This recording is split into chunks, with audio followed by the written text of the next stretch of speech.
ایک بات آپ کو سنانی ہے، ذرا تھوڑی غور کریں۔ جو لوگ طریقت کے رستے کے مسافر ہیں نا، ان کو ذرا جلدی سمجھ آئے گی اس بات۔ بابا فرید الدین گنج شکر رحمۃ اللہ تعالیٰ علیہ کے ایک مرید تھے، حضرت جمال الدین ہانسوی۔ بابا صاحب کو مرید سے بڑا پیار ہو گیا۔ وہ ہانسا کے رہنے والے بابا صاحب پاک پتن کے، تو وہ بیچارے اکیلے بھائی تھے، والد بھی فوت ہو گیا تو ماں بوڑھی تھی۔ بابا صاحب نے ان سے کہا کہ تو پاک پتن آ جا۔ کہنے لگے حضور ماں نہیں اجازت دیتی، اگر آپ کہتے ہیں تو آ جاتا ہوں۔ تو بابا صاحب فرمانے لگے اگر نبی پاک نے اویس کرنی کو بلایا ہوتا تو میں بھی تجھے بلا لیتا، لیکن نبی کریم علیہ السلام نے انہیں نہیں بلایا تو لہذا میں تجھے بھی نہیں بلاتا۔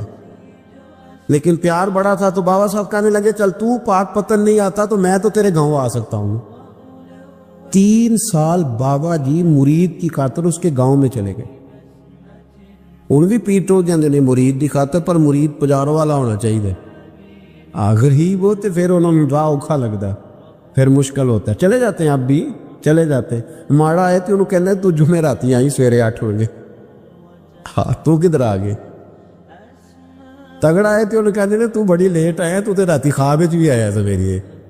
خدا بندہ یہ تیرے سادہ دل بندے کدھر جائیں؟ فقر بھی عیاری ہے، شہنشاہی بھی عیاری۔ میرے بھائی سنیں، بابا صاحب نا 3 سال مرید کے ہاں چلے گئے۔ 3 سال ہانسا میں آپ نے قیام فرمایا، 3 سال۔ والدہ تو ان کی جلدی انتقال کر گئے، لیکن بابا صاحب وہیں رہ گئے۔ تو حضرت جمال الدین بڑے خوبصورت تھے، بڑے پیارے تھے، ویسے بھی ادائیں بڑی اچھی تھی ان کی، عالم فاضل۔ حضرت خواجہ بہاؤالدین زکریا ملتانی ایک دفعہ پاک پتن آئے بابا فرید صاحب کو ملنے، تو انہیں جمال الدین ہانسوی پسند آ گئے۔ انہوں نے ملتان جا کے بابا فرید کو خط لکھا کہ میرے سارے مرید اور خلفاء لے لے، پر اپنا جمال الدین مجھے دے دے۔ تو بابا صاحب نے جواب میں ایک کی جملہ کا اور بڑا شاندار کہا، کہنے لگے بہاؤالدین حد کرتے ہو، کبھی کسی نے اپنا جمال بھی کسی کو دیا ہے؟ وہ تو میرا جمال ہے، یہ بھی کبھی کسی نے کسی کو دیا ہے؟ اللہ اکبر۔ انہوں نے نا کوئی روحانی کشش ڈالی حضرت جمال الدین ہانسوی کے دل۔ تو بابا صاحب اسباق پڑھا رہے تھے شاگردوں کو، تو حضرت جمال الدین ہانسوی آ گئے، آ کے کہنے لگے حضور میں نے ملتان جانا ہے۔ بابا صاحب نے فرمایا کوئی کام ہے، کوئی مجبوری ہے، کوئی رشتہ داری ہے؟ سمجھ گئے بابا فرید صاحب کے معاملہ پیچھے سے گڑبڑ ہو گیا، کیا مسئلہ ہے؟ کہنے لگے حضور میں نے حضرت بہاؤالدین زکریا سے ملنا۔ محبت میں شراکت داری نہیں قبول ہوتی نا، باقی معافیاں مل جاتی ہیں، شراکت داری کی کوئی معافی یہ تو نے کیوں کی؟ شریک تو نے کیسے بنا لی؟ ایک در پھڑیے تے محکم پھڑیے تے ایک دے ہو کے مریے، یہ تو نے کیا کی؟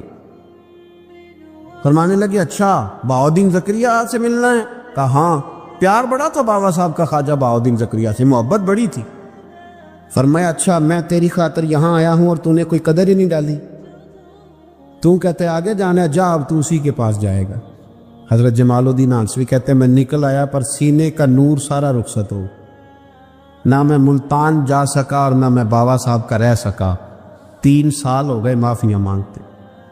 تو بابا صاحب نے فرمایا یار میں تیری خاطر بڑھاپے میں یہاں آیا اور تو نے سوچا ہی نہیں، تو نے قدر ہی نہیں ڈالی، تو نے یہ کیا کیا میرے ساتھ؟ ایک تاجر آیا کرتا تھا بابا فرید صاحب سے ملنے سال کے بعد۔ وہ آیا تو اس نے لوگوں سے پوچھا کہ وہ کدھر ہے؟ جمال الدین جس سے سلام لے کے بابا صاحب سے لوگ ملتے تھے، جو رستہ تھا بابا صاحب کی طرف جانے کا، وہ تو روڑی کے ڈھیر پہ بیٹھے۔ وہ ملنے گئے اور جب جا کے ملے نا حضرت جمال الدین سے تو وہ رو پڑے۔ کہا کیا ہوا؟ کہنے لگے بس ہوا یہ کہ میں اس کی قدر نہیں ڈال سکا، جو قدر مجھے کرنی چاہیے تھی نا یار کی، میں وہ قدر کر سکا، میں قدر نہیں کر سکا، یہ مجھے سزا ملی۔ کہا ان سے کہنا معاف کر دے۔ وہ تاجر بڑا پیارا تھا، بابا صاحب رات کو پیر دبا رہا تھا، وہ تاجر بابا صاحب کے، اس کا خیال تھا لوگ سارے جائیں گے تو بات کروں گا، پیر دباتے دباتے ساری دنیا چلی گئی، وہ بیٹھا رہا۔ بابا صاحب بولے، فرمانے لگے جاتا کیوں نہیں؟ جمال الدین کی بات کرنی ہے، جمال الدین کا ذکر کرنا ہے، چل کر۔ تو کہا حضور اب دیکھا نہیں جاتا، مہربانی فرمائیں۔ فرمایا یار اس نے دیکھ میرے ساتھ کیا کیا ہے، میں علاقہ چھوڑ کے یہاں آیا اس کی خاطر، اور وہ کہتا ہے میں نے آگے جانا ہے، اس نے توجہ ہی نہیں کی، اس نے میری محبت کو سمجھا ہی نہیں۔ فرمایا اسے کہنا میں اسے بھولا نہیں، میں روز اس کے لیے دعا کرتا ہوں۔ جا تو کہتا ہے تو اسے لے آ، حضرت جمال الدین ہانسوی جب آئے نا، اللہ والے پھر بھی سامنے والے پہ الزام نہیں ڈالتے، جب آئے نا تو کمزور ہو گئے تھے، وجود کمزور ہو گیا، آنکھیں باہر نکل آئیں، تو حضرت بابا صاحب انہیں دیکھ کے نا انہیں پھر بھی کچھ نہیں کہا، کہنے لگے فرید الدین، اپنے آپ کو ہی مخاطب، فرید الدین یہ تو نے کیا کیا؟ کوئی اپنے جمال کا اس طرح کا حال بھی کرتا ہے؟ ان کو جب معافی ملی تو وہ رو پڑے، کہنے لگے حضور میرے لیے دعا کرے، اب میں رضا میں ہی پردہ کر دوں۔ ان کا انتقال ہوا اور بابا صاحب نے خود جنازہ پڑھایا۔ سنو بخاری شریف، سنو بخاری، صحیح بخاری، حضرت عمر فاروق رضی اللہ تعالیٰ عنہ فرماتے میں تورات پڑھ رہا تھا، نبی پاک علیہ السلام مسجد نبوی میں آئے تو میں تورات پڑھ رہا تھا، تورات۔ حضور نے آتے پوچھا عمر کیا کر رہے ہو؟ یا رسول اللہ صلی اللہ علیہ وسلم تورات پڑھ رہا ہوں جو حضرت موسیٰ علیہ السلام پہ نازل ہوئی اللہ کی کتاب۔ نبی کریم علیہ السلام، حضرت عمر کہتے ہیں کبھی مجھ سے ناراض نہیں ہوئے، پر آج حضور ناراض ہو گئے، چہرے پہ جلال آیا، اور محبوب کریم نے فرمایا عمر مجھے اللہ کی عزت کی قسم، اگر آج حضرت موسیٰ حیات ظاہری میں ہوتے تو میرا کلمہ پڑھ کے میری فرما برداری کر، اور تو ان کی کتاب پڑھ رہا ہے، ان کی کتاب۔ مسلمان کو کسی اور طرف نکلنے کی اجازت، یہاں تو گھر میں بھوک ہونا تو بندہ پڑوسی کے گھر سالن لینے جائے، اور اگر ہر چیز تجھے اپنے گھر ملے، ہر خیر تجھے ملے، پھر تو دائیں بائیں کیوں جائے؟ کس لیے جائے؟ تھوڑا سا اپنے اندر استقامت پیدا کریں، دین کی تہذیب کو بچائیں۔ رحمت اللہ علیہ درویش تھے دلی کے، بہت سارے لوگ مرید تھے، ایک بڑا خدمت گزار مرید تھا، مزدوری کرتا تھا، غریب تھا، تو 6 بیٹیاں تھیں اس کی۔ حضرت صاحب کے پاس روز آ کے کہتا حضور بچیوں کے لیے دعا کرے، اللہ کوئی اسباب پیدا کر دے، ایک بچی کی شادی کا خرچہ 1000 دینار ہے اور میں غریب ہوں، حضرت صاحب دعا کر دیتے۔ خانقاہ شریف کے تھوڑے ہی فاصلے پر حضرت جہاں بیٹھ کے مریدوں کی تربیت کرتے تھے، اس سے تھوڑا ہی فاصلے پر نا ایک عیسائی رہتا تھا، بڑا مالدار تھا، بڑی سارے اونٹ، گائیں، بھیڑ، بکریاں رکھی ہوئی تھی، اور حضرت شرف الدین رحمت اللہ علیہ کی بڑی مخالفت کرتا تھا۔ اور یہ جو آپ کا غریب مرید تھا، یہ اس کا پڑوسی تھا، ایک دن بلا کے نا ان کو کہنے لگا کہ تو کدھر جا کے جو ہے وہ ٹکرے مار رہا ہے، بعض بھی کچھ نہیں ملنے والا، وہ تجھے کیا دیں گے جن کی خانقاہ خود چندے پہ چلتی ہے، مدرسہ چندے پہ چلتا ہے، مسجد چندے پہ چلتی ہے، تیری بیٹی کا معاملہ کہاں حل ہوگا؟ اس درویش نے کہا کہ تو میرے پیر کو نہیں جانتا، تو اجے میرا محبوب نہیں ڈٹھا، تو پتہ نہیں نا، تو اس رستے کا مسافر نہیں، تو نہیں جانتا، ان کا بس چلے نا تو وہ ہر قیمت میں میری بیٹیوں کی شادی کرا دے۔ اب وہ عیسائی تھا، کہنے لگا اچھا چلو ٹھیک ہے، اگر اتنی بات ہے نا تو جاؤ ان سے جا کے کہہ دو کہ 6 سال کے لیے میرے ساتھ معاہدہ کر لیں، وہ میرے جانوروں کو چارہ ڈال دیا کرے، 6 سال ڈیوٹی کرے، میں 6000 دینار دے دیتا ہوں۔ وہ میرے ساتھ 6 سال میرے جانوروں کو چارہ ڈالے رکھتے ہیں نا، اب چارہ ڈالنے کے لیے ایڈوانس پیسے دے کے، اب تو لوگ انہیں بھی غلام ہی بنا لیتے ہیں، بڑی تھوڑی تنخواہ دیتے ہیں، ظلم کرتے ہیں، پورا معاوضہ نہیں دیتے۔ حضرت شیخ شرف الدین کے بارے میں وہ کہنے لگا جب اپنے پیر سے جا کے کہہ کہ میرے جانوروں کو 6 سال چارہ ڈالے، میں 6000 دے دیتا ہوں، تو جو کہتا ہے ہر قیمت پہ جانے کو تیار۔ اس نے جب یہ بات کی تو مرید نے ناراض ہو گیا، وہ لڑائی ہو گئی، گربان پکڑ لیا، جھگڑا ہوا، بات بڑی دور گئی۔ اس طرح کی بات کرتا میرے حضرت کے بارے میں، تیرے جیسے کہیں میں وہاں کام پہ رکھا دوں۔ جب وہ بڑی بحث ہوئی، بات محلے میں، علاقے میں پھیل گئی، دنیا نے سن لی، تو شیخ شرف الدین تک بھی پہنچ گئی۔ اس طرح جھگڑا ہوا ہے، لوگ سو گئے عشاء کی نماز کے بعد۔ حضرت صاحب نے نا سر پہ کپڑا لیا، اس عیسائی کے دروازے پہ دستک دی، وہ باہر آیا، فرمانے لگے لوگ تو سوچ سمجھ کے ملازم رکھتے ہیں، تو نے بھی تو سوچ ہی لیا ہوگا، تبھی تو مجھے آفر کی ہے، تو اپنی آفر پہ قائم ہے، واقعی مجھے رکھ لے گا اور 6000 دینار دے دے گا؟ کہنے لگا جا بابا کام کر اپنا۔ فرمایا نہیں، تو نے اتنے لوگوں میں بات کی، اتنی بحث ہوئی، تو قائم ہے؟ کہنے لگا میں تو قائم ہوں، پر آپ نے نہیں قائم رہنا۔ فرمایا میں سوچ سمجھ کے آیا۔ اس نے کہا آپ ڈیوٹی کریں کہ بھینسوں کو چارہ ڈالیں گے؟ فرمایا ایک شرط، بس جب اذان ہو جائے نا تو مجھے رب کی نماز پڑھنے کی اجازت دے دے، باقی صبح و شام جو تو کہے گا۔ اگر اس غریب کی بیٹیاں بیائی جائیں تو مجھے اور کیا چاہیے، اس کی 6 بیٹیوں کا بوجھ ہے اس کے سر پہ، تو مجھے رکھ لے۔ اللہ اکبر۔ وہ کہنے لگا چلے پہ میرے ساتھ خط بندگی کر لے، آج کل ہم کام کرتے ہیں، اس زمانے میں خط بندگی ہوتا تھا، غلامی کا خط، قاضی شہر کے پاس، یعنی اس کا خیال تھا کہ چلو اس کام کی بات کروں گا تو بھاگ جائیں گے، فرمایا چل میں تیار ہوں۔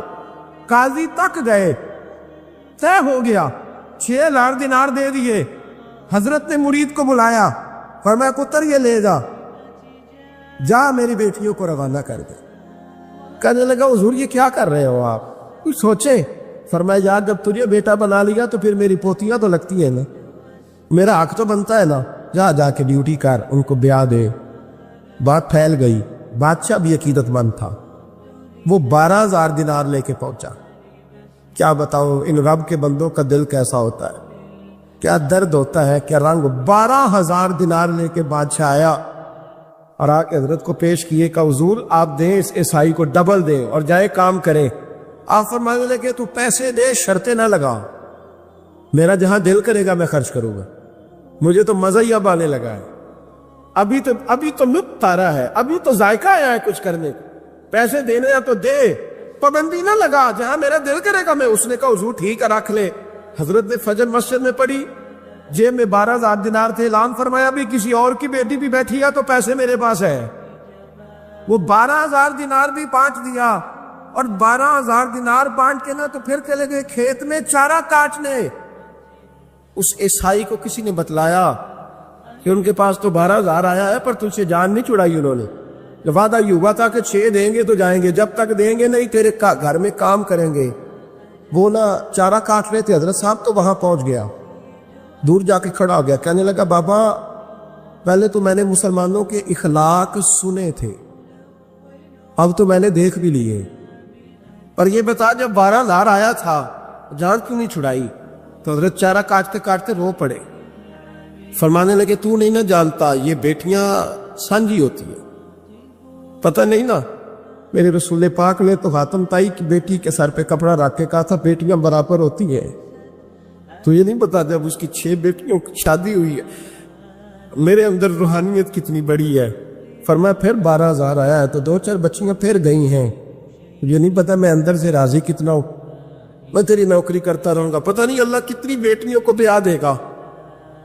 اتنا رویا وہ عیسائی کے پیروں میں بیٹھ گیا، کہنے لگا بابا میں نے تیری مخالفت کی ہے پر تیرے قریب آ کے پتہ چلا ہے تو بہت اونچے اخلاق کا مالک ہے، اور اگر تیرا یہ مقام ہے تو تجھے اخلاق سکھانے والے محمد عربی کی شان کتنی ہے گی۔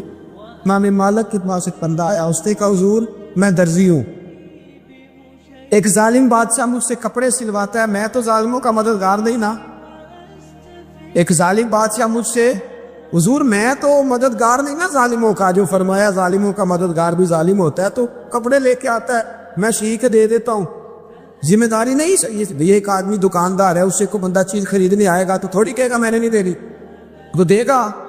کوئی بندہ اگر کسی شخص سے کوئی کام کہتا ہے جو اس کی فیلڈ ہے، اس کا شعبہ ہے، اس کا معاش کا وہ سلسلہ ہے، کہتے یا رسول اللہ صلی اللہ علیہ وسلم ظالموں کا مددگار بھی ظالم، حضور نے فرما دیا۔ تو امام مالک سے بندے نے مسئلہ پوچھا، دل کی تختی پہ لکھنے والی باتیں ہیں، کہا حضور میں درزی ہوں، ظالم کپڑے سلواتے ہیں، میں تو مددگار نہیں نا۔ امام صاحب کہنے لگے نہیں، مددگار تو وہ ہوگا جو تجھے سوئی دھاگا فراہم کرے گا، تو تو پورے کپڑے سی کے دیتا ہے، تو تو خود بہت بڑا ظالم، تو پورے سوٹ سی کے دیتا ہے، تو بہت بڑا ظالم خود ہے۔ مددگار تو وہ ہوگا جو تجھے دھاگا دے گا، جو تجھے بٹن دے گا، جو تجھے نلکی دے گا، جو ظالم سے اتنی نفرت ظلم کر کے بندہ ہے۔ یہاں تو ہمارے زمانے میں ہیرو بن جاتے ہیں لوگ، ظالم ہیرو ہے، لوگ اس سے ڈرتے پھرتے گھومتے پھرتے، اور بہت سارے کم مزاج لوگ اس کے پیچھے ہاتھ باندھ کے پھرتے ہیں۔ ظالموں کی مدد کرنا، ظالموں کے ساتھ رہنا، یہ ظلم ہے، ظلم، یہ زیادتی ہے۔ میرے نبی پاک صلی اللہ تعالی علیہ وآلہ وسلم نے ارشاد فرمایا، یاد رکھو رب فرماتا ہے میں مظلوم کی مدد ضرور کروں گا، چاہے جلدی کروں چاہے دیر سے کروں، میں مظلوم کی مدد۔ اور حضور صلی اللہ علیہ وسلم نے فرمایا ہے، حضرت معاذ بن جبل کہتے ہیں حضور نے مجھے یمن کا گورنر بنایا، جب میں جانے لگا نا تو حضور نے بڑی نصیحتیں کی، بخاری میں موجود ہے، فرماتے جب میں پلٹنے لگا تو میرے رسول نے فرمایا معاذ ایک منٹ ٹھہر جا، ایک بات میری یاد رکھنا، اس کو نہ بھولنا۔ کہا حضور کیا؟ فرمایا دیکھنا کسی پہ ظلم نہ کر بیٹھنا، کہیں تجھ سے زیادتی نہ ہو جائے۔ محبوبہ پھر حضور نے فرمایا سن میرے معاذ، میں تجھے گورنر بنا رہا ہوں، زیادتی نہ کر بیٹھنا، یا رسول اللہ صلی اللہ علیہ وسلم کیا ہوتا ہے؟ تو میرے کریم نے فرمایا جب مظلوم دعا کے لیے ہاتھ اٹھاتا ہے تو عرش کا مالک کہتا ہے فرشتوں پیچھے ہٹ جاؤ، عرش کا مالک کہتا ہے فرشتوں پیچھے ہٹ جاؤ، دروازے کھول دو۔ فرمایا مظلوم اور رب کے درمیان شے حائل کوئی نہیں۔ بڑے غور کے ساتھ سورہ مومنون کی ان ابتدائی آیات پر غور کرنا چاہیے۔ رب فرماتا ہے قد افلح المؤمنون، تحقیق مومن کامیاب ہو گئے۔ کون سے مومن؟ الذین ہم فی صلاتہم خاشعون، وہ جو اپنی نمازوں میں گڑ گڑانے والے ہیں، خشوع کے ساتھ، عاجزی کے ساتھ، انکساری کے ساتھ، ذوق کے ساتھ نماز پڑھنے والے ہیں۔ والذین ہم عن اللغو معرضون، اور وہ جو بیہودہ باتوں سے منہ پھیرنے والے، لغویات سے اپنا رخ پھیرنے والے، سنجیدہ لوگ۔ پھر ارشاد فرمایا والذین ہم للزکاۃ فاعلون، جو زکوٰۃ دینے کا کام کرنے والے ہیں۔ پھر فرمایا والذین ہم لفروجہم حافظون، اور وہ لوگ جو اپنی شرمگاہ کی حفاظت کرنے والے، اپنی شرمگاہ کی حفاظت کرنے والے۔ الا علی ازواجہم، مگر یہ کہ اپنی بیویوں پر، او ما ملکت ایمانہم، یا اپنی شرعی باندیوں پر۔ اس زمانے میں جو لونڈی خریدی جاتی تھی اس سے بھی وطی کرنا جائز تھا، اگرچہ اب لونڈیاں موجود نہیں ہیں تو یہ فعل بھی موجود نہیں، سوائے اپنی بیویوں پر یا شرعی باندیوں پر۔ فإنہم غیر ملومین، فرمایا جو یہ کام کرے اس پر کوئی ملامت نہیں ہے، اپنی بیوی کے پاس شرعی طریقے سے جائے یا باندی کے پاس جائے۔ فمن ابتغى وراء ذلك، اور جو آدمی اس کے بعد اس حد سے بڑھے، اس کے سوا کچھ اور کرے جو بندہ، فرمایا فاولئک هم العادون، یہ لوگ حد سے بڑھنے والے، جو لونڈیوں اور باندیوں کے علاوہ، اپنی بیویوں کے علاوہ کسی اور جگہ گندگی کریں، یہ حد سے بڑھنے والے، حدوں کو کراس کرنے والے لوگ ہیں۔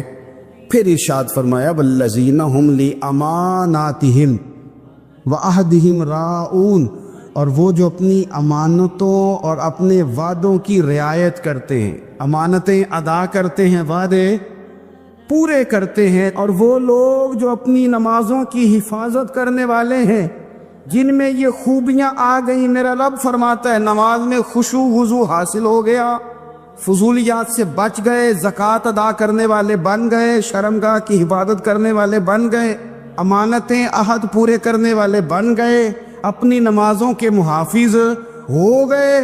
اللہ اکبر، قربان جائیں۔ مالک فرماتا ہے اولئک هم الوارثون، یہی لوگ تو وارث ہیں۔ یا اللہ کس چیز کے؟ فرمایا الذین یرثون الفردوس، یہ لوگ جنت کے وارث ہیں، یہ جنت کے وارث ہیں یہ لوگ۔ ہم فیہا خالدون، اور فردوس سے، جنت سے نکالے نہیں جائیں گے، ہمیشہ ہی جنت میں رہیں گے۔ یہ آیات اللہ کا مطالبہ بھی ہے، یہ آیات صحابہ، اہل بیت، اولیاء اللہ، ان تمام کی سیرت کا عکس بھی ہے۔ اور سب سے بڑھ کر سیدہ عائشہ صدیقہ فرماتی ہیں یہی تو آیات ہیں جنہیں اچھی طرح سمجھ لو گے تو تمہیں مدینے والے کے اخلاق بھی سمجھ میں آ جائے، حضور کے اخلاق بھی تمہیں سمجھ میں آئے۔ بڑے غور کے ساتھ سورہ مومنون کی ان ابتدائی آیات پر غور کرنا چاہیے۔ رب فرماتا ہے قد افلح المؤمنون، تحقیق مومن کامیاب ہو گئے۔ کون سے مومن؟ الذین ہم فی صلاتہم خاشعون، وہ جو اپنی نمازوں میں گڑ گڑانے والے ہیں، خشوع کے ساتھ، عاجزی کے ساتھ، انکساری کے ساتھ، ذوق کے ساتھ نماز پڑھنے والے ہیں۔ دیکھیں قرآن نے یہ نہیں کہا شروع میں کہ وہ لوگ اپنی نماز پابندی سے پڑھتے ہیں، بلکہ فرمایا وہ نمازوں میں عاجزی کرتے ہیں، وہ نماز میں خشوع کرتے ہیں، خضوع کرتے ہیں۔ نماز ہم بھی پڑھتے ہیں، ڈھیر سارے لوگ ہیں جن کا یہ مطالبہ ہے کہ میرا نماز میں دل ہی نہیں لگتا۔ پہلی بات تو یہ ہے کہ دل نہ بھی لگے تو نماز پھر بھی پڑھنی ہے، اور دوسری بات یہ کہ دل لگانے کو بھی تو کچھ انسان کے پاس چیزیں ہونی چاہیے نا، کوئی ضروریات ہوتی ہیں۔ سب سے پہلی بات یہ کہ مسئلہ نماز کا نہیں، مسئلہ اہمیت کا ہے۔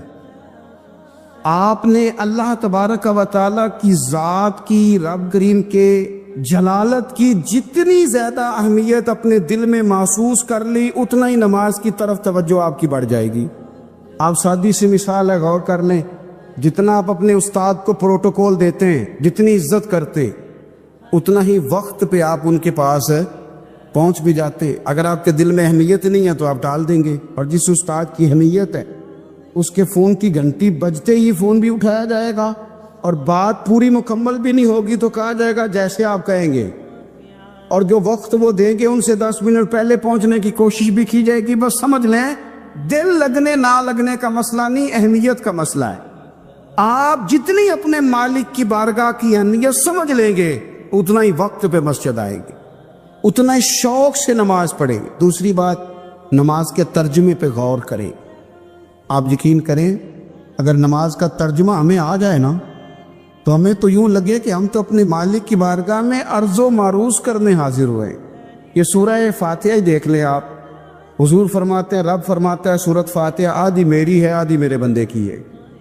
جب اس نے کہا الحمدللہ رب العالمین الرحمن الرحیم مالک یوم الدین ایاک نعبد و ایاک نستعین، جب یہاں تک وہ لفظ کہتا ہے تو یہ حصہ میرا تھا۔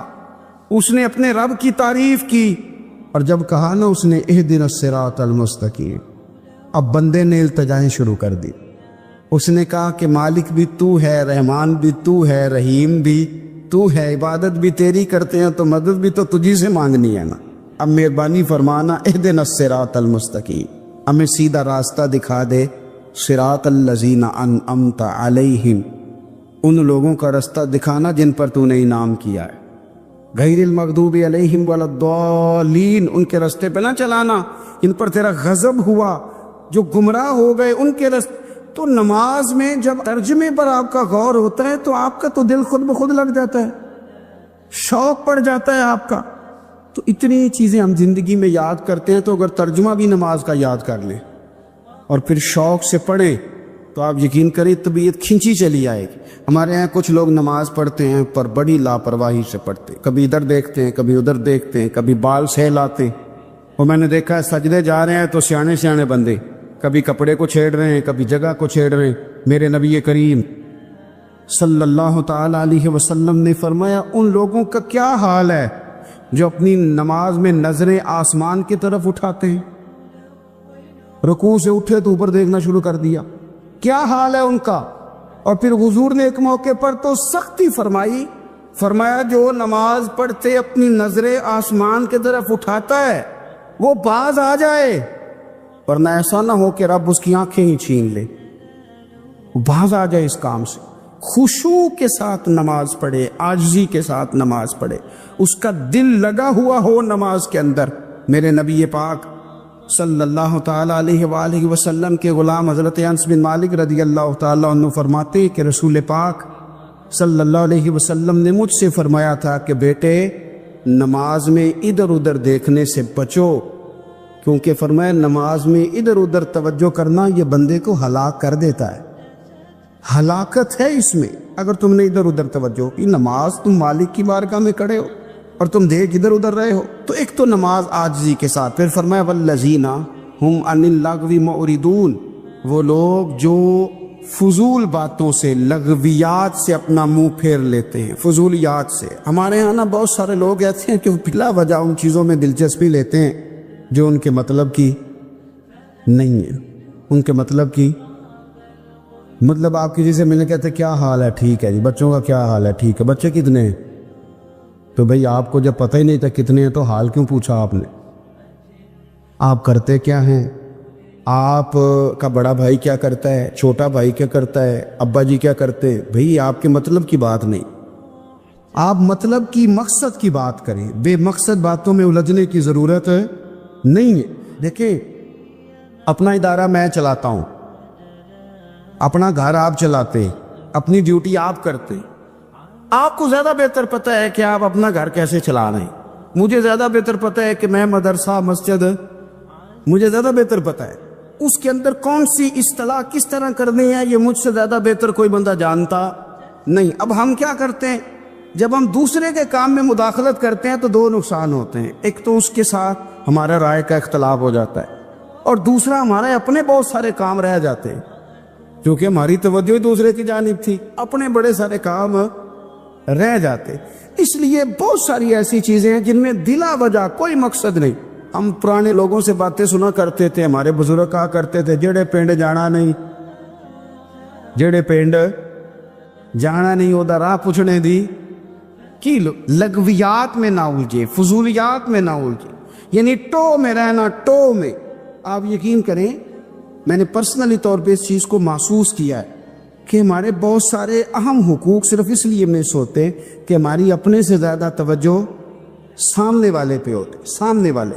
میں نے دیکھا بڑے بڑے عجیب سوال اور بڑے بڑے انوکھے سوال، مطلب یہ کہ اتنی لمبی چوڑی، اور لوگوں کو بڑا پتہ ہوتا ہے یہ فلاں آدمی جو ہے اس کے بچے کتنے ہیں، وہ بیاہ کہاں پہ ہیں، کس کس علاقے میں ان کی شادیاں ہوئی ہیں۔ اتنی تفصیلات کی ہمیں ضرورت نہیں ہے، ہم سے تو ہمارے بارے میں پوچھا جائے، تو ہمیں اپنا معاملہ بڑا صاف ستھرا۔ دیکھیں کیا سونی بات کی مدینے والے رسول، قربان جائیں حضور کے جملوں پر۔ ایک شخص نے پوچھا حضور سونا اسلام کون سا ہے، خوبصورت مسلمان کون ہے؟ تو نبی پاک صلی اللہ علیہ وسلم نے فرمایا وہ خوبصورت مسلمان ہے جو بات اس کے مقصد کی نہیں، بے معنی ہے وہ بات وہ چھوڑ دے، بے مقصد باتوں سے الجھنا جو بندہ چھوڑ دے وہ مسلمان بڑا سونا مسلمان ہے۔ ہم کمزور اس لیے ہوتے ہیں کہ ہماری توجہ زیادہ دوسروں کی باتوں پر پڑتی ہے۔ پھر فرمایا والذین ہم للزکاۃ فاعلون، وہ لوگ جو زکوٰۃ دینے کا کام کرتے ہیں، صدقات کرتے ہیں، خیرات کرتے ہیں، وہ کامیاب ہو جاتے ہیں۔ پھر فرمایا والذین ہم لفروجہم حافظون، وہ جو اپنی شرمگاہ کی حفاظت کرتے ہیں۔ نوجوان میری بات پر توجہ کریں، فرمایا وہ لوگ جو اپنی شرمگاہ کی، والذین ہم لفروجہم حافظون، وہ لوگ جو اپنی شرمگاہ کی حفاظت کرتے ہیں۔ حضور غوث پاک رضی اللہ تعالیٰ عنہ فرمایا کرتے تھے دو چیزیں انسان اپنی سنبھال لینا، ایک پیٹ اور ایک شرمگاہ، تو فرماتے تھے ولایت اس کے بڑی قریب آ جاتی۔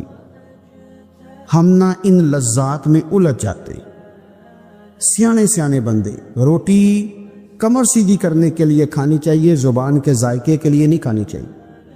یہ زبان کا ذائقہ لگ جائے یہ کہیں کا نہیں چھوڑتا انسان۔ اپنی شرمگاہ کی جو لوگ حفاظت کر لیتے، کوئی بڑے سے بڑا گناہ کرنے سے بھی بندہ کافر نہیں ہوتا، بندہ کفر کرنے سے کافر ہوتا ہے۔ گناہ بڑے سے بڑا کرنے والا بھی گناہ گار ہے، کافر نہیں۔ کہ بعض گناہ ایسے ہیں جو جس وقت بندہ کر رہا ہوتا ہے اس وقت وہ مومن نہیں ہوتا۔ میرے نبی کریم صلی اللہ تعالیٰ علیہ وسلم نے فرمایا جب کوئی شرابی شراب پیتا ہے اس وقت مومن نہیں ہوتا، جب کوئی چور چوری کرتا ہے تو اس وقت مومن نہیں ہوتا، اور جب کوئی زانی زنا کرتا ہے تو تب وہ مومن نہیں ہوتا۔ اتنی دیر کے لیے اس کے دل سے ایمان نکال لیا جاتا ہے۔ یہ جو ہمارے لڑکے بن سنور کے نکلتے ہیں، یہ جو میک اپ کا خرچہ لڑکیوں کے برابر لڑکوں کا ہوتا جا رہا ہے، یہ جو لڑکے بھی رات کو چہرے پر کریم لگا کر کے سوتے، یہ بتا سکتے ہیں کہ مقاصد کیا ہے؟ بتا سکتے ہیں؟ یعنی بچے بھی بغیر شیمپو کے بال نہیں دھوتے، مثلا کیا کرنا ہے آپ نے اس کا؟ بڑی بڑی قیمتی چیزیں جو ہیں وہ آپ نے رکھی ہوئی ہیں، مقصد کیا ہے؟ یہ جو ہمارے بچے بن سنور کے نکل رہے ہیں تو کیا دعوت دے رہے ہیں سوسائٹی کو؟ شارٹ نکرے پہن کے جو نکلے ہوئے، اریاں لباس پہن کے نکلے ہوئے۔ اقبال نے کہا تھا دیار مشرق ہوس میں غلطاں، شباب اریاں شراب اسیاں، جسے بھی دیکھو غری کے اسیاں۔ ہم ایسی تہذیب کیا کریں گے؟ شباب اریاں، تم نے اپنی جوانی ننگی کر ڈالی ہے ساری، معاذ اللہ۔ کن مقاصد کے لیے؟ میں وہ اعداد و شمار بتا نہیں سکتا۔ ہمارے ہاں گاند سستا ہو گیا ہے، لوگوں نے گناہ تک پہنچنا آسان بنا دیا ہے۔ آپ دیکھ لیں گندگی دروازے پہ اور گند موبائل میں، کیسے بچائیں ان بچوں کو؟ کیا کریں؟ کلیجے پھٹتے۔ ابھی باتیں سوچتے ہیں تو سوچتے ہیں آنے والی نسل کو کہاں لے جائیں، کہاں چھپائیں، کیا ایسا کریں کہ یہ بچ جائیں، خدا را قربان جائیں حضرت عثمان غنی پر۔ مصنف ابن ابی شیبہ میں صحابہ فرماتے حضرت عثمان کا نہیں نا بڑے مالدار تھے. مال آتا ہے تو لوگ عیاش نہیں ہو جاتے, مال آتا ہے تو لوگوں کی خواہشات بہت بڑھ نہیں جاتی. بڑے مالدار تھے, مالدار بھی تھے اور سونے بھی بڑے تھے. حضرت اسامہ بن زید کہتے ہیں میں نے زندگی میں اتنا سونا بندہ نہیں دیکھا جتنے حضرت عثمان غنی خوبصورت تھے, پیسہ بھی حسن بھی. لیکن فرماتے ہیں کہ حضرت عثمان غنی سب سے بڑھ کر اپنی شرمگاہ کی حفاظت کرنے والے اور سب سے بڑھ کر صلہ رحمی کرنے والے, رشتہ داروں سے اچھا سلوک کرنے والے, حیا والے, شرم والے, پاکیزگی والے. آپ کا ذہن ہے, آپ صبح اٹھتے ہی ذہن بنا لیں کہ میں نے آج اتنا سبق پڑھنا ہے, آج اتنی تفسیر دیکھنی ہے, اتنی عبادت کرنی ہے, فلانی نعت میں نے دیکھنی ہے, فلاں خیر کا کام کرنا ہے, فلاں آدمی کے ساتھ نیکی کرنی ہے. صبح ذہن بنا لیں, آپ کا ذہن وہی کام کرنے لگے گا. لیکن اگر صبح اٹھتے ہی ذہن میں گندگی ہے, رات کو سوتے ہی معاذ اللہ ذہن میں وسوسے ہیں, تو سارا دن وہی چکی چلے گی, وہی انداز رہے گا. تھوڑا سا آپ کو اس کی نگرانی کرنی ہے, تھوڑا سا. ایک بڑی خوبصورت بات, امام اعظم ابو حنیفہ کے ایک شاگرد گزرے امام محمد رحمۃ اللہ علیہ. خوبصورت بڑے تھے, کچھ خوبصورت تھے, کچھ سونا, کچھ منہ دا مٹھا, کچھ پیارے بڑے تھے. کچھ ان کا انداز یہ تھا کہ نفاست پسند بڑے تھے, بڑے نفیس تھے. نکلتے تھے تو تنہا نہیں نکلتے تھے. ایک دفعہ بغداد میں تشریف لائے تو بغداد سے انہوں نے ایک بستی اور میں جانا تھا, تو وہاں یہودیوں اور عیسائیوں کا بڑا غلبہ تھا. تو امام محمد رحمۃ اللہ علیہ فرمانے لگے یہودیوں اور عیسائیوں کے بیچ سے گزرنا ہے تو کوئی یہی نہ سمجھے کہ ان کے تو پلے پوچھ لیں. کہنے لگے سونے گھوڑے لاؤ عربی نسل کے. 30 شاگرد ساتھ تھے, ان کو بھی ساتھ تیار کیا. عربی نسل کے 30 گھوڑے اور 30 شاگرد. ان کو کہا بھی دستاریں درانا اونچی باندھنا, تو دستاریں بھی باندھی انہوں نے کلے والی بڑی خوبصورت. شاگردوں کو بھی جبے پہنائے, خود بھی جبہ پہنا, سفید رنگ کی اعلیٰ نسل کی گھوڑی آگے آگے, پیچھے 30-32 شاگرد. اور جب آپ گزرے نا بغداد کے آگے اس علاقے سے, یہاں یہودی عیسائیوں کی بھی کثرت تھی. عورتوں کی عادت ہوتی تھی پرانے زمانے میں مہمان دیکھنے کے لیے چھتوں پہ چڑھ جاتی, کچھ اپنے دروازے پہ کھڑی ہو جاتی, کچھ دیکھتی کھڑکیوں میں سے کہ گزر رہا ہے کوئی مہمان. تو یہودیوں کی, عیسائیوں کی بہت ساری عورتیں چھتوں پہ چڑھ گئیں. تو مسلمان نعرے لگانے لگے امام محمد آ گئے, امام محمد آ گئے. کچھ پہلے ہی بڑے حسین تھے, پہلے ہی بڑے خوبصورت تھے, کچھ حضور کی سنت کا نور چڑھا ہوا تھا, کچھ دائیں بائیں شاگرد تھے, پھولوں کی پتیاں گر رہی تھی. تو جب محمد محمد کے نعرے لگنے لگے نا, تو ان عورتوں نے امام محمد کا جلوہ دیکھا. تو دیکھا دیکھی کام کیا شروع ہوا, ایک نے دیکھا تو اتنی محو ہوئی کہ اس نے کلمہ پڑھنا شروع کر دیے. اس سے کلمہ سن کے تو دوسری نے بھی پڑھا, تیسری نے بھی پڑھا, چوتھی نے بھی پڑھا. بیبیاں بلند آواز سے مسلمان ہونے لگی. ان کو دیکھا دیکھی مرد بھی پڑھنے لگے. ڈھیر سارے یہودی عیسائی مسلمان ہو گئے. ایک مسلمان ان سے کہنے لگا تمہیں غلطی لگ گئی ہے, یہ ہمارے نبی محمد نہیں. تو میاں صاحب کا نام محمد تھا نا, تو کشمیر کے لوگ کہنے لگے شاید وہاں کے ہندو سکھ وہاں کے جو تھے کشمیر کے, وہ کہنے لگے شاید وہی محمد ہے. تو فرمانے لگے میں تے بندہ ٹھگ جے لوکو, میں تے بندہ چور, جس دا خلقت کلمہ پڑھ دی او محمد بور. میں تے بندہ ٹھگ جے لوکو, میں تے بندہ چور, جس دا خلقت کلمہ پڑھ دی او محمد ہور. تو امام محمد رحمۃ اللہ علیہ کو نعرہ لگ رہا تھا. تو ایک بندہ کہنے لگا یہ وہ والے محمد نہیں, یہ ہمارے نبی پاک صلی اللہ علیہ وسلم محمد صلی اللہ علیہ وسلم نہیں,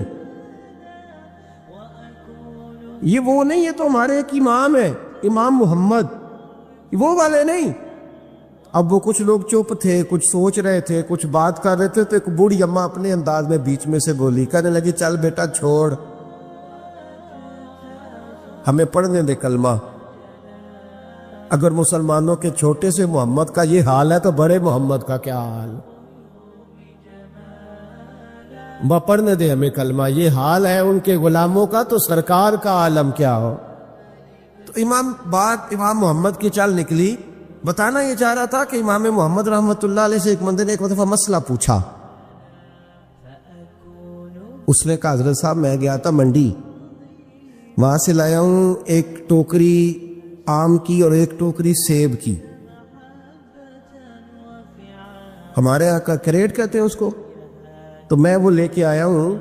اب میں نے جب گھر لا کے اس کو کھولا ہے نا تو آدھے صحیح نکلے ہیں. ہوتا ہے نا جی, اللہ خیر کرے, جو دیانتدار تاجر ہے اللہ آج کل مہربانی فرمائے, وہ ہمارا ریڑھی والا بھی بڑا ایماندار ہے. ہم کیا کریں صدر کی بات, وہ بھی سامنے جو تگڑے تگڑے ہوتے ہیں اس نے آگے لگائے ہوتے ہیں, اور جو تھوڑے سے کمے ہوتے ہیں وہ اندر والی سائڈ پہ دیوار کے اندر رکھے ہوتے ہیں. کیا کیا جائے, ہم کیا سیاستدانوں کی کرپشن کی بات کریں گے. یہاں تو معاملہ بڑا گڑبڑ ہے نیچے سے لے کر. تو کہا حضور میں نے وہ جو کھولی ہے نا پیٹی, وہ ٹوکری جب میں نے کھولی ہے تو اوپر تو آم اور سیب ٹھیک تھے, تو اندر گلے سڑے ہیں. تو اب میرے لیے حکم کیا ہے؟ تو آپ فرمانے لگے بھی مسئلہ شرعی ہے کہ رکھنے ہیں تو سارے رکھ, واپس کرنے ہیں تو سارے کر. یہ نہیں ہو سکتا کہ تو صحیح رکھ لے اور گلے سڑے. تو یہ مسئلہ امام محمد بتا کے تو رونے لگ گئے. تو بندہ کہنے لگا حضور مسئلہ بتایا ہے آپ نے, تو فقہ کا ایک مسئلہ ہے سادہ سا کہ حضرت اب کیا کرنا ہے, تو رونے والی کون سی بات ہے؟ تو فرمانے لگے یہ تجھے مسئلہ بتا کے نا مجھے کچھ اور یاد آ گیا. آپ کو کیا یاد آیا ہے؟ فرمانے لگے میں بھی عرض کروں گا, مولا امام اعظم کے پاس بیٹھا ہوں, معروف کرخی, سری سکتی, جنید بغدادی, ان سارے درویشوں کے پاس رہا ہوں. میں بھی بیٹھا ہوتا تھا اس محفل میں جس میں یہ ہوتے تھے, اگر جنت میں بھیجنے ہیں تو سارے بھیج. یہ نہیں ہو سکتا کہ گلے سڑے ادھر پھینک دے اور اچھے اٹھا کے لے جائے. ہم سارے مصطفیٰ کا کلمہ پڑھنے والے, سب کو کہا یا ایھا الذین آمنو, ہم سب کا اکٹھا نہ. ان لوگوں کی جو محبت ہے نا وہ فائدہ دے گی. خواجہ فرید الدین مسعود گنج شکر رحمۃ اللہ تعالیٰ علیہ کہنے لگے نظام تجھے آئے ہوئے بڑے دن ہو گئے, جا یار چکر لگایا. فرماتے میں پیدل گیا تو مجھے جانے میں کئی مہینے کئی ہفتے لگے. میں دلی پہنچا اور اپنے گھر کا نا ایک چکر لگایا, اوپر سے چکر لگا کے تو پھر پاک پتن کے رستے میں چل پڑا. کہتے ہیں واپس پہنچا تو حضرت بابا فرید صاحب رحمۃ اللہ علیہ نے دن گنے ہوئے تھے. کہنے لگے یار اتنے ٹائم میں تو واپس آیا ہے نا, اتنا ٹائم تو آنے جانے پہ لگتا ہے, کہ غریب نواز محسوس نہ فرمائیے گا. آپ نے کہا تھا چکر لگایا, تو حضور میں ایک چکر ہی لگایا ہے, پھر میں واپس آ گیا ہوں. بات ہی چکر کی ہوئی تھی. خود دیکھے نا نبی پاک صلی اللہ علیہ وسلم نے فرمایا ابو ہریرہ کوئی کام نہیں کیا کر یار, یہیں بیٹھا رہتا. عرض کی حضور صحیح ہے. اٹھے, سامنے ایک ستون تھا, اس کے پیچھے سے ہو کے نا واپس آ گئے. تو حضور نے فرمایا گئے نہیں. کہ حضور نے آپ نے فرمایا تھا جایا آیا کر. گیا ہوں پر میرا دل ہی نہیں لگا. بھئی تو یہاں سے ہو کے واپس آ گیا, کہیں جانا تو تھا نا, یہیں سے ہو کے. تو ان لوگوں کے صالحین کی محبت کے راستے میں کوئی چیز رکاوٹ نہیں بنی. ہمارے ہاں چیزیں رکاوٹ بنتی ہیں, اپنے اولیاء اللہ سے, صوفیاء سے, بزرگان دین سے, رب کریم کے بندوں سے, داتا علی اجویری سے, خواجہ اجمیری سے. ان لوگوں سے پیار کریں, صالحین کی محبت دلوں میں پیدا کریں, صحابہ کا پیار دلوں میں پیدا کریں, اہل بیت نبوت کا پیار دلوں میں پیدا کریں. یار یہ حدیث جو ہے نا, یہ امید کی کرن ہے, یہ روشنی کا مینار ہے. کہ میرے نبی پاک نے فرمایا جو جس سے پیار کرے گا قیامت میں اسی کے ساتھ رکھا جائے گا. یہ صحیح بخاری کی حدیث ہے, المرء مع من احبہ. اور یہ جو مع ہے نا, اس کا معنی ہے ساتھ رہنا. ہاں, مع اللہ, مع یعنی بما, یعنی اس کے ساتھ. المرء مع من احبہ, جو جس سے محبت کرے گا قیامت میں اسی کے اس کی معیت میں رکھا جائے. لیکن ہمارے یہاں نا کرامتیں, میرے جیسا شخص جب بھی کرامت سناتا کہتا میرے حضرت صاحب کا مجھ سے بڑا پیار. بھائی وہ تو پیار کریں گے ہی, وہ تو برکھا ہے, وہ تو رحمت کا سایہ ہے, وہ تو سائبان ہے, تو بازو کھلے ہوئے. تو بتا تیرے اپنے دل کا حال کیا ہے.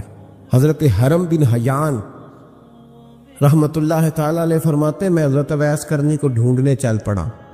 ڈھونڈنے بھی اسے نکلا جسے کسی نے نہیں ڈھونڈا اور جو کبھی کسی کو نہیں ملے. حضرت اویس کرنی، یہ فکرہ کسی درویش نے نا حضرت اویس کرنی کے لیے کہا.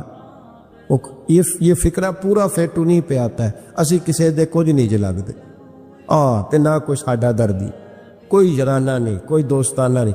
حضرت اویس کرنی کا مزار بھی کنفرم نہیں کہ کدھر ہے. بس اسی کسی دے کچھ نہیں لگ دے. کیا ضرورت ہے؟ بس ٹھیک ہے، اپنا جو ہے انداز سارے زمانے سے علیحدہ کر کے رکھا انہوں نے، علیحدہ، الگ تھلگ. تو حضرت خواجہ اویس کرنی کو ڈھونڈتے ڈھونڈتے کہتے ہیں میں گیا کرن گیا. انہیں دھرم بھی نہیں، یہ داتا صاحب نے اس کو لکھا ہے. فرماتے ہیں میں گیا تو مجھے لوگوں نے کہا وہ تو حج کرنے چلے گئے. کہتے جب میں مکے گیا تو میں نے لوگوں سے پوچھا اویس کرنی آئے تھے؟ کہنے لگے ہم تو نہیں جانتے. یہ تو میرے جیسے لوگ ہوتے ہیں نا جن کی تصویریں زیادہ نکلتی ہیں تو جن کی ویڈیو زیادہ ہوتی ہے تو لوگ زیادہ جاننے لگتے ہیں، ورنہ رب کریم کے بندے تو چھپے ہوئے، چکر میں پڑے ہی نہیں. کون اویس کرنی؟ تو انہوں نے کہا کہ حضرت اویس کرنی، چہرے پر برس کے داغ ہیں، کمزور سا وجود ہے، داڑھی زیادہ گھنی نہیں. جب حالات بتائے تو کہنے لگے اس طرح کا ایک شخص آیا تھا، اس نے طواف کیا تھا. پہلے بھی دنیا کرتی ہے پر جب اس نے کیا ہے نا تو اس کے طواف نے وہ خود بھی رویا ہے اور بھی بڑے روئے ہیں. وہ جب حجر اسود پہ آیا ہے تو رنگ بدلتا دیکھا ہے. کہا وہ کدھر گئے؟ کہنے لگے پورا نہیں پتا، اتنا ضرور خبر ہے کہ ان کے انداز بتاتے تھے کہ اب مدینے جائیں گے. جناب حرم بن حیان کہتے ہیں پھر میں مدینے گیا، میں نے خواجہ اویس کو ڈھونڈا. میں نے کہا یار میں نے حضرت خواجہ اویس کرنی کو ملنا ہے، کسی نے بتایا ہے کہ وہ مدینہ شریف آئے. تو لوگ کہنے لگے ہم نہیں جانتے وہ کون ہے. لیکن نا دنیا جان گئی، دنیا میں بڑا کچھ ہو گیا، بائی نیم لوگ جاننے لگے، ہوٹلوں پہ پہچاننے لگے، سڑکوں پہ پہچاننے لگے. لیکن بات تو یہ ہے کہ جن کو پہچاننا چاہیے اگر وہ پہچان لیں پھر تو بڑی بات ہے، پھر تو بڑی بات ہے. لیکن اگر وہاں ہی پہچان نہ ہو سکے تو پھر تو معاملہ بڑا الگ سا ہے نا. عزیز بھائی، حضرت خواجہ اویس کرنی کے بارے میں پوچھا تو مدینہ شریف کے زائرین اور وہاں کے مقامی لوگ بھی کہنے لگے کوئی نہیں پتا، ہم نہیں جانتے، ملے ہی نہیں. تو کہا باریک سا وجود ہے، پرانا سا لباس ہے، برس کے داغ ہے، چہرے پہ داڑھی زیادہ گھنی نہیں، کسی کو پاس نہیں بٹھاتے. اور پھر ایک جملہ اور کہا سنا ہے روتے ہیں تو بڑے درد سے روتے ہیں، سنا ہے بھیگی رہتی ہیں پلکیں، سنا ہے ان کی پلکیں بھیگی رہتی ہیں. میں 2-4 دن پہلے کسی سے سن رہا تھا شعر، اس نے کہا تھا ایک واری میری آنکھیاں تو انہوں نے اتھرو پونجے سن ہن چسکا پہ گیا رونے دا، ہر ویلے یا ہوزاریے. کہتے ہیں کہ وہ اس طرح کی اس کی کیفیت ہے. کہتے میں نے کہا یار وہی تو اویس کرنی تھے، کدھر گئے؟ کہنے لگے کوئی خبر نہیں. جب وہ آئے ہیں تو ان کے آنے کا انداز ہی نرالا تھا، سسکیاں اور آہیں نکل گئیں اس شخص کی جب وہ مدینے آیا. حضرت حرم بن حیان کہتے ہیں میں ڈھونڈتا رہا، تلاش کرتا رہا، پھر میں ان کو ڈھونڈتے ڈھونڈتے عراق میں آیا تو نہر فرات کے کنارے ایک کمزور سے آدمی کو ریت کے ٹیلے پر بیٹھ کے وضو کرتے دیکھا. کہتے ہیں جب ان کا وضو مکمل ہوا تو میں نے کہا السلام علیکم، تو کہتے انہوں نے چہرہ نہیں پھیرا، وہیں بیٹھے بیٹھے کہنے لگے وعلیکم السلام یا حرم بن حیان، یا حرم بن حیان وعلیکم السلام. کہتے میں نے کہا کہ من انت، آپ کون ہے؟ تو کہنے لگے وہی ہوں جسے تم مکے اور مدینے ڈھونڈتا رہا. تو کہتے میں نے کہا حضور آپ میرا نام کیسے جانتے ہیں؟ بڑا خوبصورت جملہ ہے، اللہ کرے آپ کو جی یاد رہے، سبق کبھی نہ بھولنا، یہ سبق کبھی نہ بھول. بابا صاحب کے مزار پہ گئے تو خالی آ گئے، داتا صاحب گئے تو خالی ایسے چلے گئے. ہم فارغ لوگ تھے، کوئی کام نہیں تھا کہ بابا فرید کی گلیوں میں گھومتے رہے. ہم فارغ تھے کہ 2 بجے حضرت سلطان باہو رحمت اللہ علیہ کی جالیوں کے سامنے کھڑے رہے. ہم کو پتھر چاٹنے والے لوگ تھے کہ آدھی آدھی رات بیت گئی اور ہم بزرگان کرما والا شریف کھڑے رہے. یہ کیسے ہو گیا کہ محدث اعظم کے مزار پہ کھڑے رہے؟ ایسے ہی کوئی بات تھی؟ حضرت ویسے کرنی بول کر فرمانے لگے، کہنے لگے کیا کہا تو نے کہ میں تجھے کیسے جانتا ہوں؟ فرمانے لگے تو مجھ سے پیار کرتا ہے. عارف تو روحی من روحی کا، میری روح تیری روح کی جاننے والی ہے. یہ روحوں کا رشتہ ہے، یہ خطا نہیں جایا کرتا. عارف تو روحی من روحی کا، میری روح تیری روح کو جانتی ہے. یہ کیسے ہو گیا؟ کوئی ایسے لوگ تھے تو اتنی جگہ مجھے تلاش کر آیا اور میں تجھے جانوں نہ؟ یہ کیسے ہو سکتا ہے؟ یہ کیسے ممکن ہے؟ تو ڈھونڈتا رہا گلی گلی اور میں کہوں کہ میں تجھے جانتا نہیں. فرمایا حرم بھی نہیں جان میں؟ ہاں میں دعا کرتا ہوں اللہ کی بارگاہ میں کہ رب کریم مجھے اور تجھے جنت میں اکٹھا کر دے. کہتے ہیں جب انہوں نے یہ دعا کی تو وہ چل پڑے. میں نے کہا حضور کہاں جا رہے ہو؟ فرمانے لگے میرا پیچھا نہ کرنا، میں کسی اور منزل کا مسافر ہوں، اور جس رستے میں چل رہا ہوں نا ان منزلوں پہ ساتھ نہیں کسی کو لیا جاتا. یہ میری اپنی ذاتی منزل ہے، اس میں پاؤں پہ چھالے ذرا سخت ہوتے ہیں. ہر آدمی کا کام نہیں یہاں چلنا، تو مجھے تنہا رہنے دے اور مجھے اپنی مرضی سے چلنے دے. کہتے میں نے منت کی تو کہنے لگی بس تو نے جدوجہد بڑی کی تھی تو تیرے ساتھ ملاقات کر لی، تجھے پہچان لیا، تیرے ساتھ بات کر لی،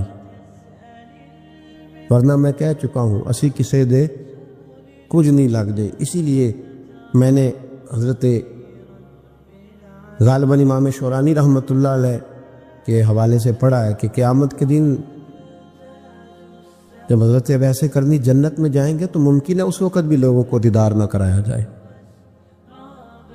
بلکہ امام شورانی کہتے ہیں اللہ 70,000 فرشتے ان کی شکل کے پیدا فرمائے گا اور ان کے جھرمٹ کے اندر چھپا کے انہیں جنت میں داخل کرے گا. ملاقات کس سے ہوگی؟ صرف انہی سے ہوگی جن کے لیے انہوں نے زندگی گزار دی. یا خدا سے ملیں گے یا مصطفیٰ کریم سے ملیں گے. یہ بھی لوگ تو محبت کریں، صالحین کا پیار، نیک لوگوں کی محبت، صالحین کی محبت رستہ آسان کرتی. کوئی شک نہیں کہ زمانے میں سارے لوگ اچھے نہیں ہوتے، برے لوگ بھی آئے ہیں مارکیٹ میں، ہوتے ہیں. ہم لوگ الجھ گئے ہیں، بہت بڑے قیدی ہیں اپنے آپ کے، بڑے قیدی ہیں، سارا دن اپنی خواہشات کی تکمیل میں بھاگے رہتے. بڑے بڑے سونے نوجوان، میں ان پہ تنقید نہیں کرتا، مجھے ان پہ ترس آتا ہے. جب میں رات کے اندھیروں میں انہیں ٹیلی فون لے کے چوکوں میں کھڑے دیکھتا ہوں تو مجھے رحم آتا ہے. میں کہتا ہوں دیکھو نفس کی خواہش کے پیچھے یہ کیا مثلاً آخر کیا ہے اس میں؟ ایک عورت کے پیچھے تباہ کر لیا اپنے آپ کو، یعنی زیادہ سے یہ کوئی مقصود ہے؟ یہ کوئی مقصد حیات ہے جس کو مقصد بنا لیا؟ میرے عزیز بات کو سمجھ لے. اتنا خوبصورت آدمی ہے اور اتنا اس کا اونچا قد کاٹ ہے، اور کیا کس کے پیچھے یہ بھاگا ہوا ہے؟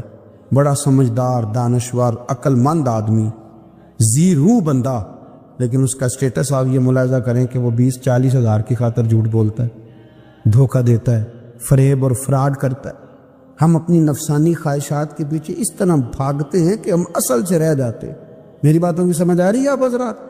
تھوڑا تھوڑا کر کے، ایک ایک کر کے ان کی باتیں کم مانی. ضروری تو نہیں نا کہ سویرے ناشتہ بازار سے اپنی مرضی کا تگڑا کیا، بازار سے لا کے پوڑیاں چنے بہترین کھائے، اور پوڑیاں چنے ابھی کھائے نہیں، شاپر میں ڈالے ہوئے ہیں، اور وہ لے کے ابھی آ رہا ہے تو ساتھ ہی رستے سے گوشت بھی چھوٹا اچھا لگا تو 2 کلو وہ بھی لے آئے کہ پوڑیاں چنے کھاؤں گا اور دوپہر کے لیے گوشت پکاؤں گا. وہ پہلے یہ تو کھا لے صاحب، اس سے تو نجات پا لے. یہ پتہ نہیں ہضم ہوتا ہے کہ کچھ اور کرتا ہے تیرے ساتھ، لیکن وہ گوشت بھی ساتھ لے آیا. یعنی ٹیبل پہ، ناشتے کے ٹیبل پر بیٹھ کے فیصلہ ہو رہا ہوتا ہے کہ ہم نے کیا کھانا ہے، ہم نے کدھر جانا ہے. سنگیو یاد رکھو، باتوں کو سمجھو اور غور کرو. یہ تھوڑا تھوڑا کر کے جب ہم چھٹکارا حاصل کرنے کی کوشش کریں گے نا، چھٹکارا حاصل کرنے کی کہیں جگہ سے، کس جگہ سے اگر آپ کو تنبیہ ہوتی ہے نا، تنبیہ، اس میں بھی بڑا مزہ آتا ہے. اس میں بڑا، ہمارے ایک بزرگ تھے تو ایک دن نا میں گیا تو کہنے لگے الحمدللہ آج میں بڑے سکون میں ہوں. میں نے کہا جی وہ کیا ہوا؟ کہنے لگے میں اپنے آپ کو بڑا پیر صاحب سمجھنے لگ گیا تھا. تو ایک بابڈا کے کسی آدمی سے کام تھا، تو میرے ایک دوست نے مجھے کہا کہ پیر صاحب اس کو ٹیلی فون کر دے، سنا ہے آپ کا عقیدت مند ہے۔ میں نے اس بندے کو ٹیلی فون کیا تو کہتا ہے پیر صاحب میں عزت آپ کی بڑی کرتا ہوں پر یہ کام نہیں ہو سکتا۔ کہتے ہیں جب اس نے مجھے کہا نا تو کچھ بھی نہیں، تو مجھے بڑا مزہ آیا، ورنہ میرا تو نفس پھول گیا تھا۔ میں تو سمجھتا تھا کہ جو میں کہتا ہوں ویسے ہی ہو جاتا ہے۔ کہتے اس نے تھوڑا سا نا مجھے لیول میں کیا ہے، مجھے مزہ آیا۔ یہ لوگ نا اپنے اوپر بوجھ ڈالتے تھے، یہ تھوڑا تھوڑا پیچھے ہٹتے تھے، یہ سمجھتے تھے کہ اس طرح تو ہماری تکمیل رہ جائے گی۔ صبح سے شام تک اگر اسی نفس کی باتیں مانتے جائیں گے تو خرابی کرے گا۔ دولت کا نشہ ہے بھائی، دولت کٹھی کرنے والا کسی جگہ سیر نہیں ہوتا، حسن کا نشہ ہے، حسن کا نشہ ہے۔ حضرت ابو بکر شبلی رحمۃ اللہ علیہ فرمایا کرتے تھے جو تیری بیٹی کو خوبصورت سمجھ کے اس کے ساتھ نکاح کرنے تھے اسے بیٹی نہ دینا۔ حضرت جی کیوں؟ فرمایا حسن تو تھوڑے دن کے بعد ختم ہو جائے گا، پھر وہ اس کی قدر نہیں کرے گا، وہ تو کہیں اور منہ مارتا پھرے گا۔ حضرت ابو بکر شبلی رحمۃ اللہ تعالیٰ علیہ کی بیٹی خوبصورت تھی، ایک نوجوان کہنے لگا میرا نکاح کر دیں۔ آپ فرمانے لگے پتر تو 1 مہینے کے بعد آنا کر دوں گا، بڑی موٹی تازی خوبصورت صاحبزادی۔ تو حضرت نے اسے دوائی کھلائی، اسے پخانے لگ گئے، جو پخانہ کرتی ایک مٹکے میں سنبھال دیتے۔ تھوڑا وقت گزرا تو وہ ہڈیوں کا پنجر بن گئی، مہینے بھر میں دست اتنے آئے کہ کمزور ہو گئی۔ تو ابو بکر شبلی 1 مہینے کے بعد نوجوان کو بلایا، فرمایا ادھر آ تیرا نکاح کروں۔ بچے دکھائی تو وہ کمزور بستر پہ پڑی، فرمایا شادی کہنے لگا اسے نہیں میں نے کرنی۔ فرمایا یہ وہی ہے؟ کہنے لگا جی نہیں۔ فرمایا تو کہتا تھا مجھے عشق ہے، کدھر گیا تیرا عشق؟ کہنے لگا حضرت صاحب آپ کیسی بات کر رہے ہیں؟ فرمایا ادھر آ۔ پھر وہ مٹکا جس میں گند رکھا تھا وہاں لے گئے، فرمانے لگے تیرا اس کے ساتھ عشق تھا، یہ ہے تیرا عشق۔ فرمایا اسے تو میں 4 دن روٹی کھلاؤں گا پھر تندرست ہو جائے گی، لیکن میں دیکھنا چاہتا تھا کہ تو میری بیٹی سے پیار کرتا ہے یا اس کے چہرے پہ آنے والی کچھ وقت کے لیے سرخی سے پیار کرتا ہے، اس لالی سے پیار کرتا ہے جو جوانی کے وقت بچوں اور بچیوں پہ آتی ہے۔ کس چیز کے دل دادا؟ یعنی کیا مطلب؟ نفس کی غلامی، سراسر غلامی، اور پلٹ پلٹ کے اور بڑے بڑے سیانے بندے چھوٹی سی خواہش کے لیے، بڑا سمجھدار بڑا سیانا بندہ۔ میں ایک بڑے بزرگ عالم تھے، میں ایک دفعہ ملنے گا تو پائے پکا رہے تھے، خود پائے پکا رہے تھے، تو وہ بڑے پیار کی بات ہوتی ہے نا جی، تو تامت باندھی ہوئی اور بڑی جناب خستہ حالی، اور وہ پائے پکا رہے ہیں۔ تو میں نے ان سے کہا، میں نے کہا حضرت جی پائے تو کسی اور نے بھی پکا لینے تھے، آپ بخاری لے کے بیٹھتے، چلو میری طرح کا کوئی بندہ آپ سے استفادہ بھی کر لیتا۔ اب پائے آپ لائیں گے، پھر پکائیں گے، پھر آپ کھائیں گے، تو یہ تو 24 گھنٹے آپ کسی کام میں گزر جائیں گے۔ تو یہ ایک چھوٹی سی خواہش کے لیے، میں کسی چیز کو حرام نہیں کہہ رہا، قرآن پاک کی جو آیت پڑھی ہے صرف اس کی تفسیر آپ کے سامنے عرض کر رہا ہوں۔ ہماری خواہشات ماں پالتی ہے، آپ کو نہیں پتا کتنے دکھ سہتی ہے۔ میں ان ماؤں کو جانتا ہوں جو بیٹے کے حصوں کی مار بھی اس کے ابے سے کھاتی ہیں، مار کھاتی ہیں وہ۔ ایک خاتون ایک کان سے سنتا نہیں، میرے پاس ایک دفعہ آئی، کہنے لگی 60 لگ گئی سی، کوئی دعا کر دیں، کیا کوئی وظیفہ پر ڈاکٹر کہتے ہیں ٹھیک نہیں ہو سکتے۔ میں نے کہا باجی صحیح بتاؤ مسئلہ کیا ہے؟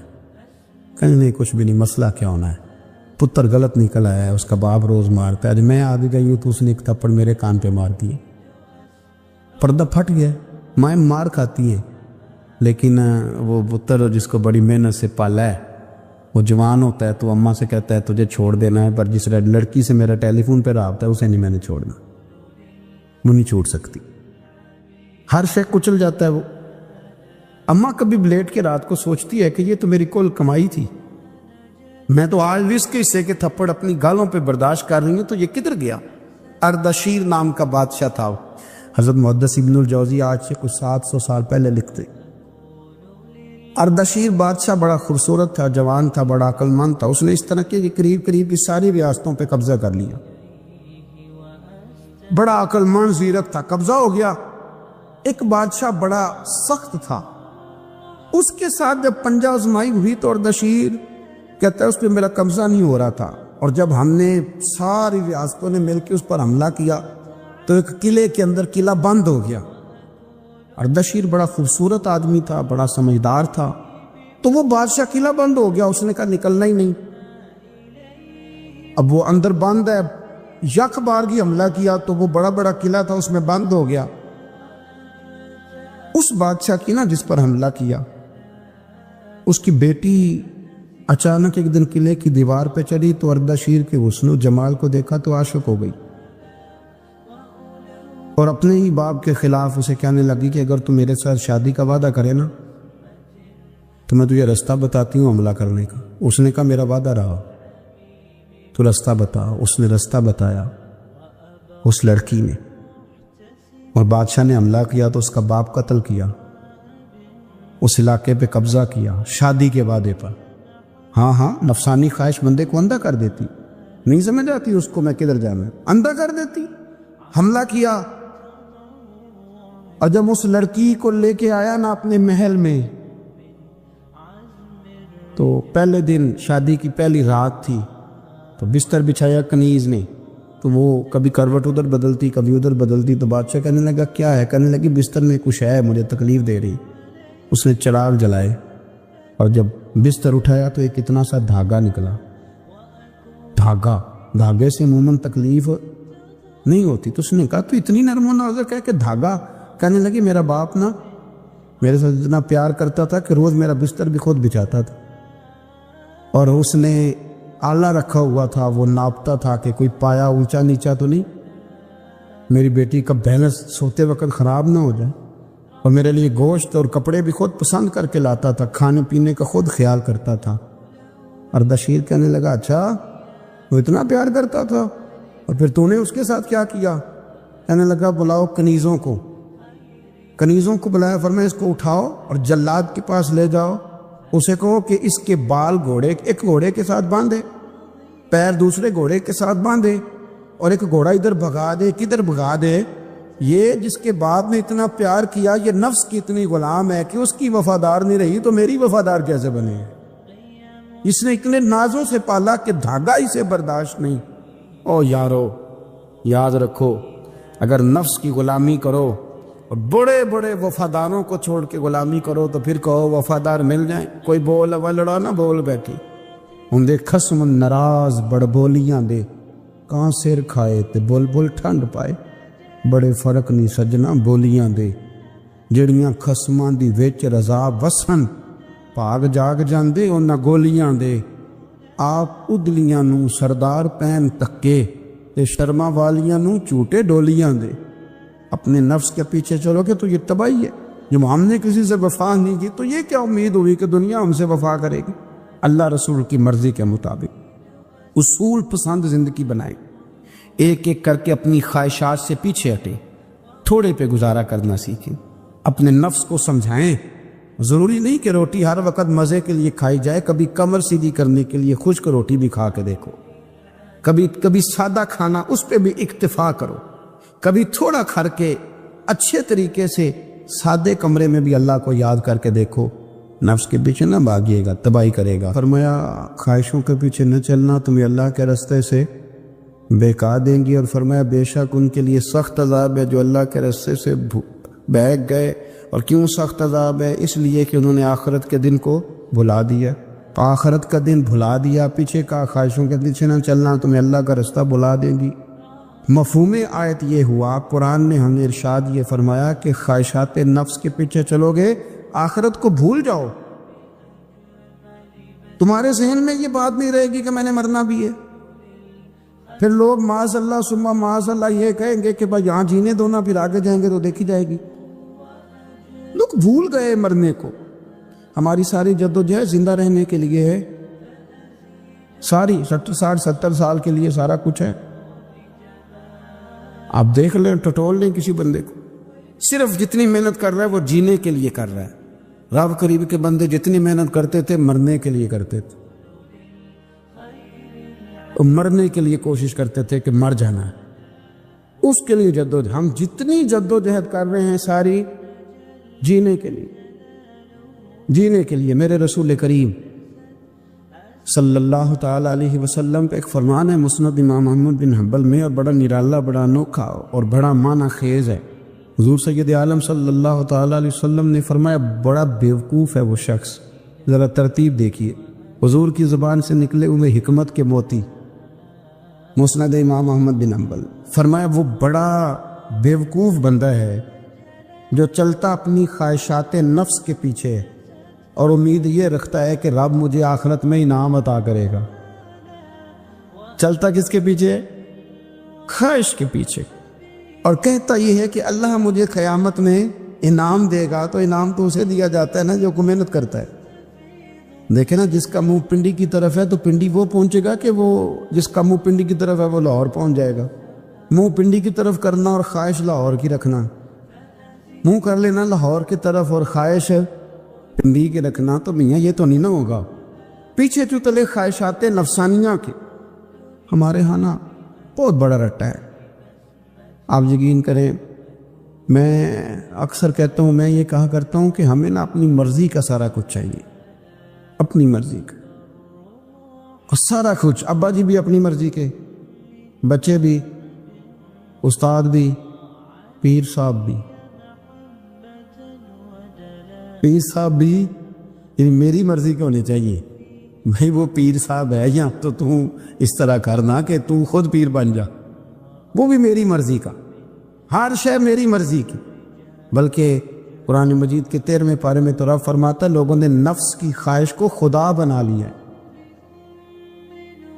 نفس کی خواہش کو خدا بنا لیا، اس کے پیچھے بھاگتے ہیں۔ اپنی خواہشات تھوڑی تھوڑی کم کریں، زندگی میں تھوڑی کم کریں۔ پرانے کپڑوں پہ بھی ایک سیزن نکال کے دیکھیں۔ ایک وقت کا کھانا جو اپنا آپ کا من بڑا چاہ رہا ہے نا، تو ایک وقت کا کھانا صرف اللہ کی رضا کے لیے کسی غریب کو دے کے دے۔ اللہ کرے آپ سمجھیں اس مزاج کو۔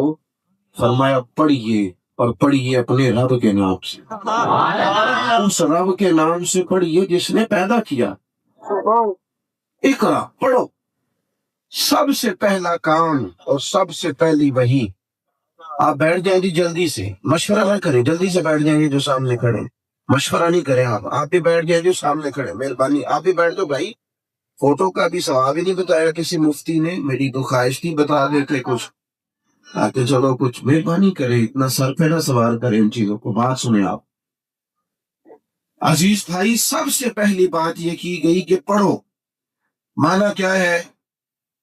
جب پڑھو گے تو عقیدہ توحید و رسالت بھی سمجھ میں آ جائے، جب پڑھو گے تو حقوق کا چارٹر بھی تمہاری سمجھ میں آئے، جب پڑھو گے تو شعوری بلندی تمہیں نصیب ہوگی، تمہیں پتہ چلے گا کہ سارے لوگ جناب آدم کی اولاد ہیں، تمہیں سمجھ آ جائے گی کہ تم نے اپنی زندگی زندوں کی طرح کیسے گزارنی۔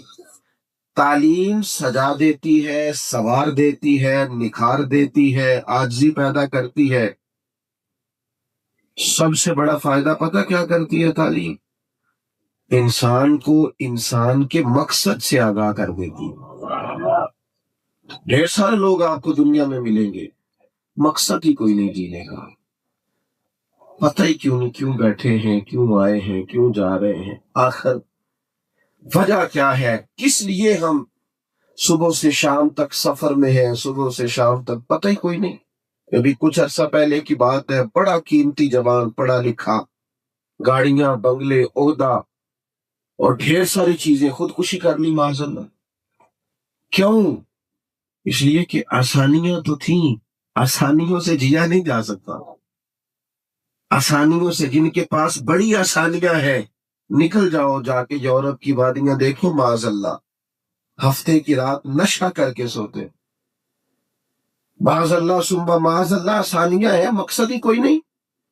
قرآن مجید نے جب کہا پڑھو اور کتاب و سنت کو پڑھو تاکہ تمہیں کو مقصد حیات تو ملے، تمہیں سمجھ تو آئے دنیا میں کیوں آئے ہو، تمہیں خبر تو ملے تم نے کس راستے پہ چلنا ہے، تم نے سفر کیا کرنا ہے۔ اگر کتاب و سنت کی تعلیم نہیں لوگے، سمجھو گے نہیں، غور نہیں کرو گے، تدبر نہیں کرو گے، تو جن چیزوں کو ہم نے مقصد بنا لیا ہے وہ ایک تو مقصد بڑا چھوٹا ہے، اور دوسرا یہ کہ اس کے حصول کے بعد زندگی آسانی کی بجائے تکلیف کا شکار ہو جاتی۔ چلے 2 منٹ کے لیے سمجھ میں، مقصد حیات کسی نے دولت کو بنا لیا ہے، آ گئی دولت، لاکھوں کروڑوں ہزاروں روپے آپ کے پاس پڑے، پھر کیا کریں گے؟ اس کے بعد آخر کرنا کیا ہے؟ 50 روٹیاں کھا لیں گے ایک ٹائم؟ ہر 20 منٹ کے بعد کھانا کھا سکتے ہیں. آپ نے درجنوں مکانات بنا لیے، ایک وقت میں ایک کمرے میں رہیں گے، 2 میں تو رہ ہی نہیں سکتے. آپ نے درجنوں گاڑیاں سجا لی آپ نے اپنی حویلی میں، ایک وقت میں ایک گاڑی کی ایک سیٹ پہ بیٹھیں گے، اس سے زیادہ حیثیت ہی نہیں. اور مل کے دیکھ لو پیسے والوں سے، تڑپتے ہیں. کہتے ہیں جب تک غریب تھے لگتا تھا کوئی ذات سے پیار کرتا ہے، اب جب سے جیب بھری ہے یوں لگتا ہے جس کی بھی محبت ہے جیب سے محبت. ہمیں تو ڈھونڈنے سے نہیں ملتا وہ آدمی جو صرف ذات سے پیار کرنا. ڈھونڈ لو، تلاش کر لو. جن لوگوں کا خیال ہے مجھے کسی بھی صورت میں مشہور ہونا ہے، کچھ بھی کرنا پڑے، مجھے شہرت حاصل کرنی ہے، ملنا کسی مشہور آدمی سے اور اس سے پوچھنا اس کی تو کوئی ذاتی زندگی نہیں رہی، کوئی زندگی نہیں. حضرت سفر کرتے رہتے ہیں. میں گھر سے کوئی 8 گھنٹے کا 9 گھنٹے کا سفر کر کے ایک جگہ پہ گیا ہوں. شدید گرمی کا موسم تھا، اور اب یہ ہوتا ہے کہ آپ کی گاڑی پر ہی کیمرہ لگا دیا جاتا ہے. وہاں سے میں اترا اور پھر یہاں فوٹو، پھر وہاں فوٹو، پھر تھوڑا سا اور آگے فوٹو. یہ ہمارے صدر ہیں، یہ خاص تعاون کرنے والے ہیں، یہ مہربان زیادہ ہیں، یہ محسن ملت ہے. یہ سارے لوگوں سے فوٹو بنتی رہی. اب موسم بڑا گرمی کا، سفر بڑا لمبا. جب تصویریں کھنچواتے مجھے 1 گھنٹہ گزر گیا تو میں نے ان سے کہا کہ میں اس کے آگے بھی تیار ہوں، پر چلو 1 گلاس پانی تو پلاؤ. 1 گلاس بھول گئے، ذہن میں نہیں رہا، یاد نہیں رہا. میں نے کہا یار یوں تو نہ کرو. اور یہ ایسا ہوا، واقعی سچ بول رہے تھے، یاد نہیں رہا کیونکہ اتنا سوار ہو گیا ہے کیمرہ ہمارے ذہن پر، اس قدر زیادہ الجھ گئے. شہرت سارا کچھ نہیں ہے. مصنف ابن ابی شیبہ دیکھ رہا تھا، تڑپ گیا. شیر خدا بولے، حضرت علی المرتضیٰ فرمانے لگے اسے مبارک ہو جسے تھوڑے لوگ جانتے. اسے مبارک ہو جسے تھوڑے لوگ. اٹھ بلیا چلو تھے وسیے جتھے وس دے سارے یننے. نہ کوئی ساڈی ذات پچھانے، نہ کوئی سانو منے. وہ مقصد حیات جو کتاب و سنت دیتا اس پر غور کرو. اور اگر آپ کا خیال ہے کہ اقتدار بڑا مقصد ہے، تو جتنا مجبور دنیا میں کرسی پہ بیٹھا ہوا شخص ہوتا ہے اتنا کوئی بھی نہیں ہوتا. اپوزیشن نے صرف تنقید کرنی ہے، اس کے ذمہ صرف تنقید کرنا ہے، اس نے کام نہیں کرنا ہوتا. لیکن جو آدمی اقتدار پہ بیٹھتا ہے نا، اب کوئی غلط معنی نہ لے لینا، ہمارے ہاں لوگ پتہ نہیں کب کا کلپ ہوتا ہے، پتہ نہیں کب جوڑ لیتے ہیں. اللہ تعالیٰ معاف فرمائے. ہم سیاسی معاملات سے ویسے بڑا دور رہتے ہیں، اور اس لیے نہیں کہ سیاست کو ہم سمجھتے ہیں کہ ہمیں پتہ نہیں، ہم بڑے غیر سیاسی سمجھ ہیں. لیکن یہ جو ماحول ہے نا ہمارا، اس ماحول میں پتہ نہیں کب کی بات ہوتی ہے، کب لے آتے ہیں، کب کاٹ دیتے ہیں. کاٹنے والے اتنے سیانے سمجھ نہیں آتی بات کہاں کی تھی، لگ کہاں گئی. کرنے والے کو بھی نہیں پتا ہوتا کہ یار میں نے تو یہ یہاں کی نہیں، اس کا مقصد ہی یہ نہیں تھا. ایسے وہ کسی نے کہا تھا کہ اشعار لوگ اس قدر زیادہ ہوتے ہیں کہ وہ یاری یوں کرتے ہیں کہ وہ سمجھ ہی نہیں آتی، مطلب وہ جھوٹ یوں لگتا ہے کہ سچ سے زیادہ پیارا لگ رہا ہے معاذ اللہ. تو اس لیے اس طرح کا کوئی کام نہ کرے. وہ کسی نے کہا تھا کہ محبت تو سیاست کا چلن چھوڑ دیا. ہاں ہم اگر عشق نہ کرتے تو حکومت کرتی. جو عرض کرنا چاہتے اس پر غور کریں. یہ ایک بیٹا بیٹھ جاؤ، میرے بھائی بیٹھ جاؤ، پتر پیسے لے کے بیٹھ جاؤ. کاکا پیسے پتہ نہیں کیا سمجھ لیا پیسوں. آپ غور کریں، جو اب نہ اٹھے کو پیسے لے کے دی، آپ کی بڑی مہربانی. عزیز دوست، مقصد حیات کو سمجھو. قرآن مجید کو جب پڑھو گے تو پہلا مقصد تمہیں یہ ملے گا کہ تم نے پڑھنا، تعلیم حاصل کرنی. یہ جو آج کل ہمارا مزاج ہے، یہ پڑھنے پڑھانے کا نہیں، سننے سنانے کا ہے. یہ جو آپ تقریریں سنتے ہیں، آواز سنتے ہیں، اسٹیٹس لگاتے ہیں، یہ بھی مزاج سمجھنے سیکھنے کا نہیں، الا ماشاءاللہ. اگر مزاج پڑھنے کا، سننے کا، سمجھنے کا، سیکھنے کا ہو، میں آپ کو ذمہ داری سے کہتا ہوں، آپ وقت پر جائیں. جمعے والے دن اپنے خطیب صاحب سے کہیں کہ فلاں عنوان پر ہمارا بات کرنے کو جی چاہتا ہے. ہم بھی 15 20 50 لوگ وقت پہ آئیں گے، آپ اس موضوع پر گفتگو کریں. میں ذمہ داری سے کہتا ہوں وہ شخص محنت کر کے تیاری کرے. اسے بات کرنے میں لطف آئے گا۔ آپ پوچھ رہے علماء سے کہ علم کے ذرائع کیا ہے، فاضل بریلوی رحمۃ اللہ علیہ سے پوچھا گیا بندہ عالم کیسے بنتا ہے، تو ہم نے کہا ایک تو باقاعدہ نصاب پڑھے، یہ ذریعہ، ایک ذریعہ یہ ہے کہ کسی عالم کے پاس جا کے باقاعدہ بیٹھے، اور فرمایا افواہ رجال سے بھی، یعنی علماء کے پاس اٹھنے بیٹھنے سے بھی بندہ عالم ہو۔ شرط یہ ہے کہ وہ جائے تو صحیح، مزاج علم کا بنائے، ذوق بنائے۔ آپ کے پاس لکھنے کو بڑا کچھ ہے، موبائل پہ لکھتے رہتے ہو، آپ احادیث کیوں نہیں لکھتے اپنے پاس؟ آپ کے پاس جو ڈائریاں بنی ہوئی ہیں اس میں آپ حضور کے ارشادات کیوں نہیں لکھتے؟ آپ کبھی ان چیزوں کو لیں، کبھی ان کو لکھیں، کبھی ان کا لطف لیں، کبھی ان کا ذائقہ، یہ بھی ایک ذائقہ ہے اگر کسی کو لگ جائے تو، یہ بھی ایک ذائقہ ہے اگر کسی کو محسوس ہو تو۔ آپ کو پسندیدہ آدمی سے ملنا ہو تو آپ سفر نہیں کرتے سینکڑوں میل کا، آپ کو کسی پسندیدہ جگہ پہ جانا ہو تو 2-2 دن لوگ ڈرائیو کر کے جاتے نہیں، میں ٹھنڈے اور خوبصورت علاقے میں جا رہا ہوں۔ یہ ایک لطف ہے۔ میں نے دیکھا ہے لوگوں کو گھومنے کا، سفر کرتے ہیں نا کبھی تو فلائٹس میں ایسے لوگ ملتے ہیں، بھئی آپ کہاں جا رہے ہیں، تو کہتے ہیں جی میں بس میں ٹور پہ نکلا ہوا، ملک کو جانا میرا شوق ہے۔ امام بخاری کو بھی ایک شوق لگ گیا تھا، امام مسلم کو بھی شوق لگ گیا، شوق تھا، دل بے چین رہتا تھا، ڈھونڈتے پھرتے تھے کسی کے پاس کو میرے نبی کا فرمان ہے کوئی ایک بات سنا دے مدینے والے ماحول، کوئی ملے نہ، کوئی 2 منٹ میرے پاس بیٹھے، مجھے میرے کریم کی کوئی بات سنائے۔ یہ شوق لگ گیا، اور یہ شوق بڑا قیمتی ہے۔ صحیح بخاری میں موجود ہے، حضرت عبداللہ ابن عباس رضی اللہ تعالیٰ عنہ فرماتے ہیں کہ میں نے رات حضور کے کاشانہ نور میں گزارنے کا ارادہ کیا، اور ابھی عمر کتنی تھی؟ 10-12 سال۔ بخاری میں فرماتے ہیں سرکار رات کو اٹھے اور زبان اقدس پر یہ الفاظ جاری تھے کہ لوگ سو گئے لیکن حی و قیوم جاگ رہا ہے۔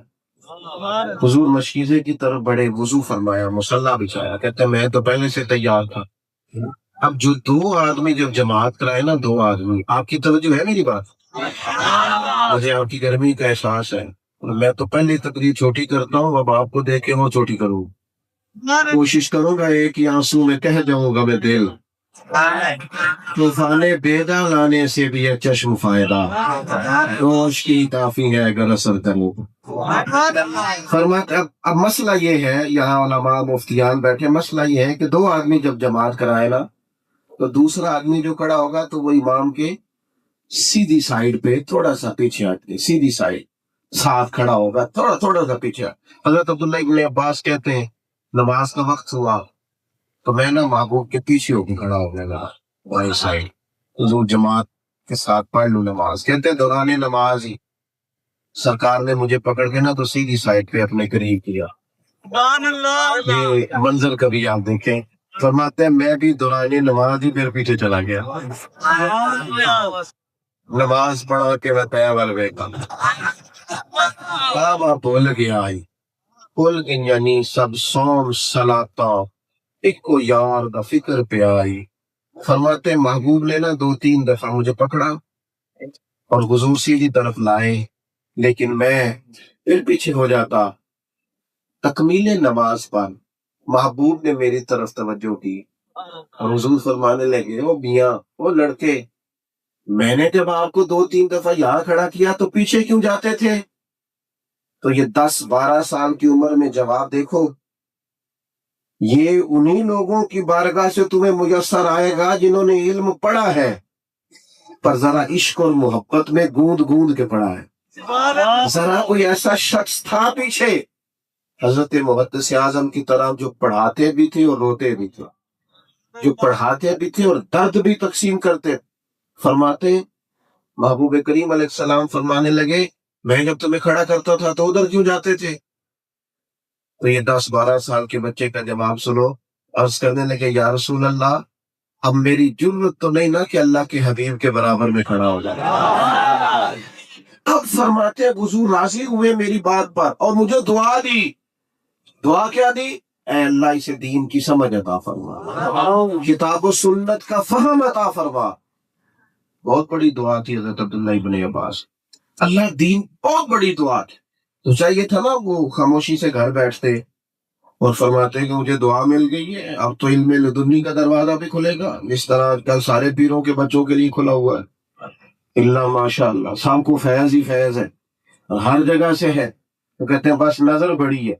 او بھائی ان کو تو محبوب کی دعا ہے، لیکن جناب عبداللہ ابن عباس فرماتے ہیں وہ طلب لگ گئی، میرے اندر نا خاص ذوق پیدا ہوا، میں کہہ چکا ہوں یہ بھی ایک ذوق ہے کہ رسول اللہ صلی اللہ علیہ وسلم کا فرمان سننا، یہ بھی ایک ذوق ہے۔ ہم نے اپنے اساتذہ کو دیکھا، وہی آیت ہے، اسی کی دوبارہ سے کوئی تفسیر پڑھ لی ہے، پھر اس پہ لائن لگائی ہے، پھر صبح کہتے ہو یار کل میں نے ایک بات پڑھی ہے بڑا مزہ آیا، یہ میں تمہیں سناتا ہوں۔ یہ بھی ایک ذوق ہے اگر طبیعت میں پیدا ہو۔ جناب عبداللہ ابن عباس فرماتے ہیں پھر وہ میرے دل میں ایسی بات بیٹھی کہ حضور کا تو وصال ظاہری ہو گیا وقت پر، جو اللہ نے مقرر فرمایا۔ فرماتے میں پھر ایک ایک صحابی کے دروازے پر گیا، ایک ایک شخص کے دروازے پہ دستک دی، اور جانے کا انداز یہ رکھا کہ میں پہنچ گیا، ٹائم طے ہو گیا اس وقت آ جانا، اور میں نے جانا شروع کیا۔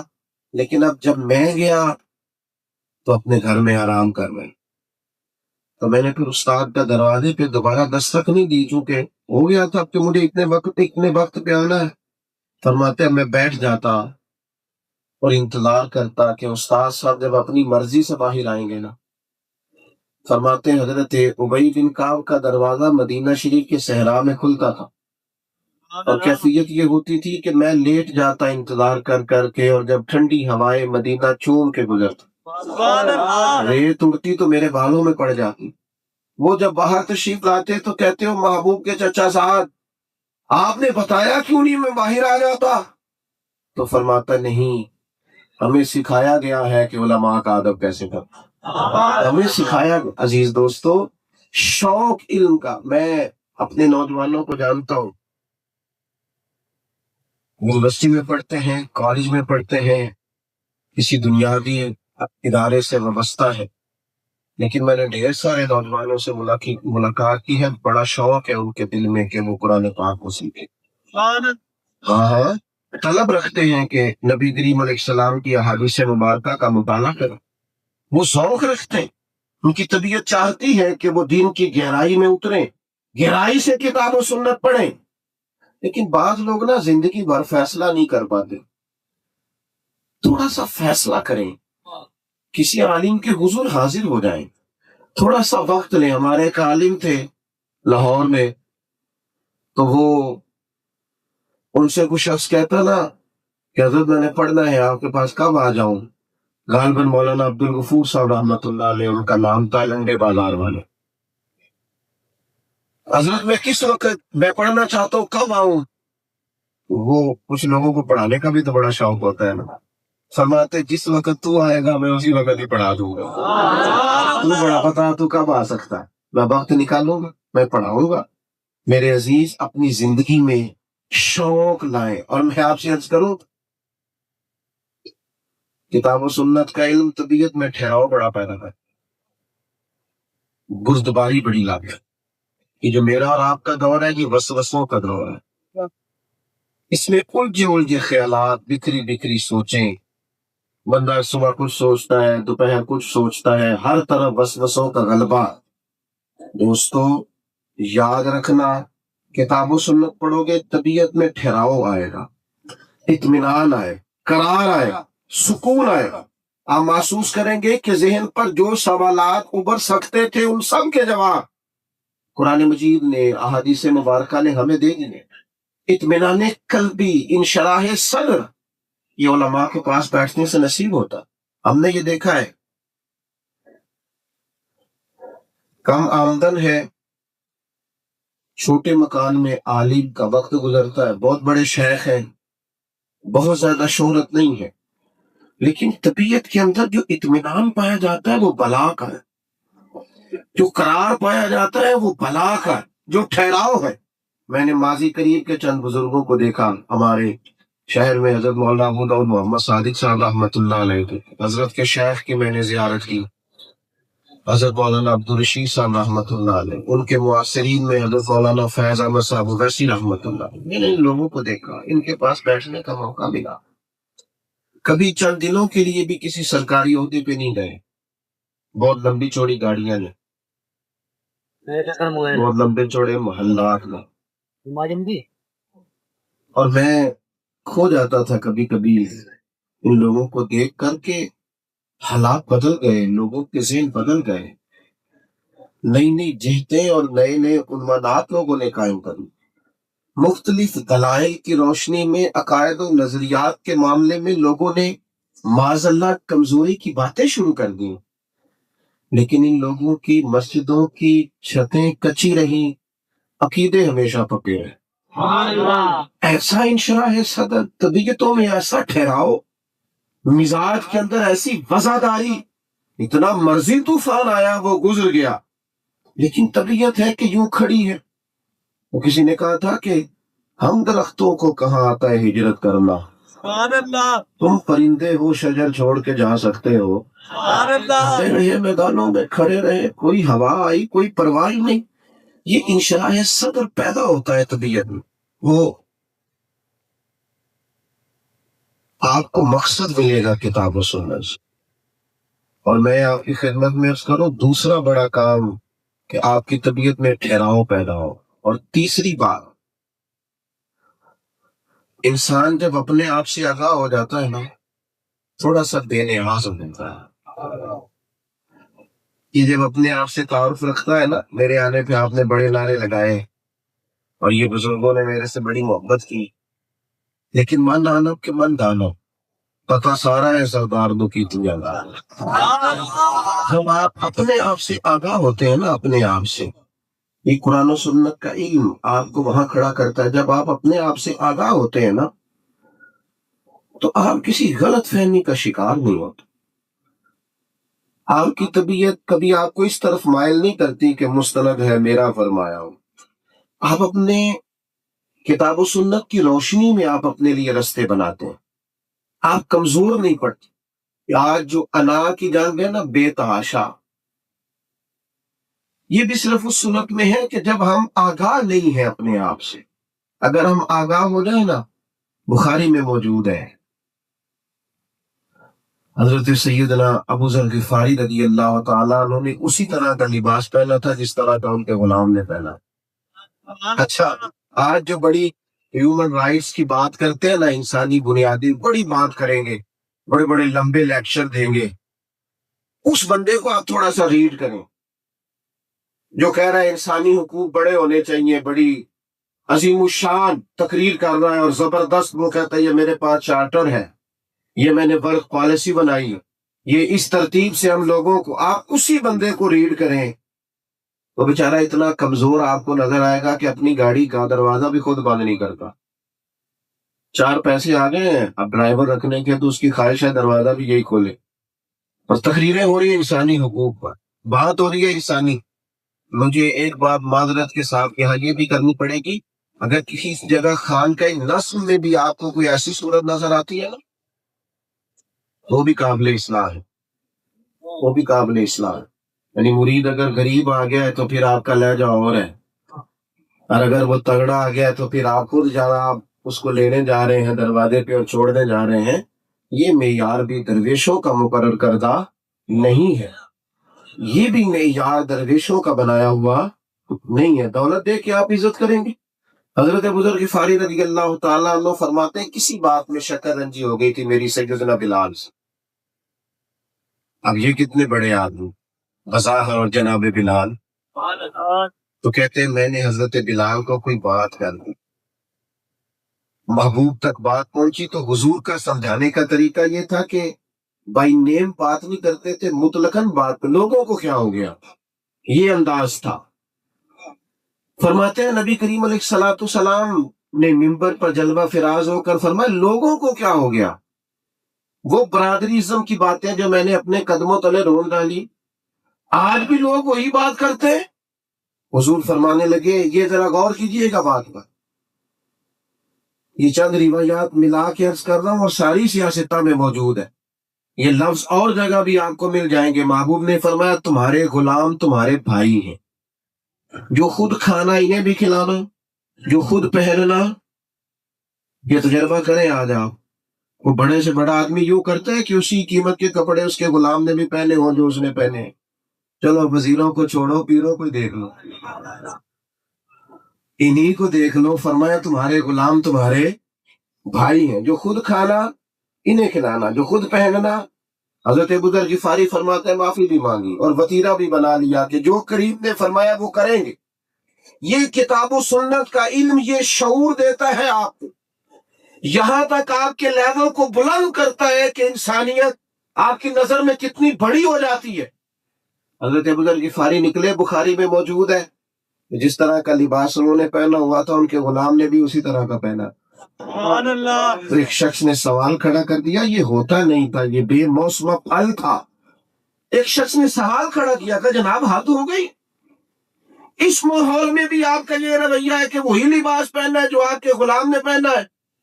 حضرت ابو ذر غفاری فرمانے لگے پہلے ایسے نہیں تھے، پر جب سے مدینے والے کا کلمہ پڑھا ہے، جب سے کتاب و سنت سے تعارف ہوا ہے، شخصیت میں یہ نکھار آیا کہ اب انسانوں سے پیار ہو گیا. اب چھوٹا بڑا اس کا کوئی فرق ہمیں نظر نہیں آتا. اپنی زندگی میں کتاب و سنت سے جب تعارف کرو گے، پہلی بات تو یہ کہ علم حاصل کریں. وہ کرے گا کیا؟ مقصد زندگی سے آگاہ کرے گا، آپ کی طبیعت میں ٹھہراؤ لائے گا. وہ کرے گا کیا؟ وہ آپ کو انسانوں کا پیار دے گا. بات سمیٹنے کی طرف بڑھ رہا ہوں. مدارس دینیہ ہو، خانقاہیں ہو، کوئی ادارہ ہو، ہر جگہ کمزوریاں ہوتی، انسانوں میں کمزوریاں ساتھ رہتی ہیں. انسان مجموعہ ہے خوبی کا بھی اور خامی کا. نقصان اس وقت ہوتا ہے جب ہم کسی ایک خامی کو بیان کرتے کرتے پورے ادارے کی پوری جماعت کی مخالفت شروع کر دیں.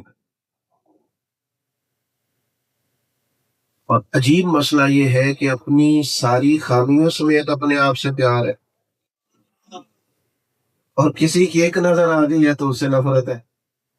اپنی ساری خامیوں سمیت اپنے آپ سے پیار ہے. میرے بھائی، اداروں میں، دینی اداروں میں بڑی کمزوریاں، مالی معاملات میں کمزوریاں ہیں، اور بہت مینجمنٹ میں بہت ساری جگہ ہم مشورہ دیتے رہتے ہیں. لیکن ان کا جو کام ہے وہ بہت بڑا. اپنی مدد آپ کے تحت اتنا بڑا نظم لے کے چلنا. میں ایک ادارے کو دیکھتا ہوں، میں اس کی چیزوں پر غور کرتا ہوں. ہم نے بڑی آسانیاں کرنے کی کوشش کی ہے، بہت ساری، لیکن اس کے باوجود میں دیکھتا ہوں جب ہم بیٹھتے ہیں ماہانہ میٹنگ کرتے ہیں تو ہم غور کرتے ہیں یہاں بھی ہمارے اندر کمی ہے، یہاں بھی. میں آپ کی خدمت میں صرف یہ عرض کرنا چاہتا ہوں کہ وہ ایک آدھ کمی جو آپ کو کہیں نظر آئے وہ آگے بڑھیں اور اس کا مشورہ دیں، لیکن باقی آپ اپنے اداروں کے ساتھ پوری طرح جڑ جاؤ.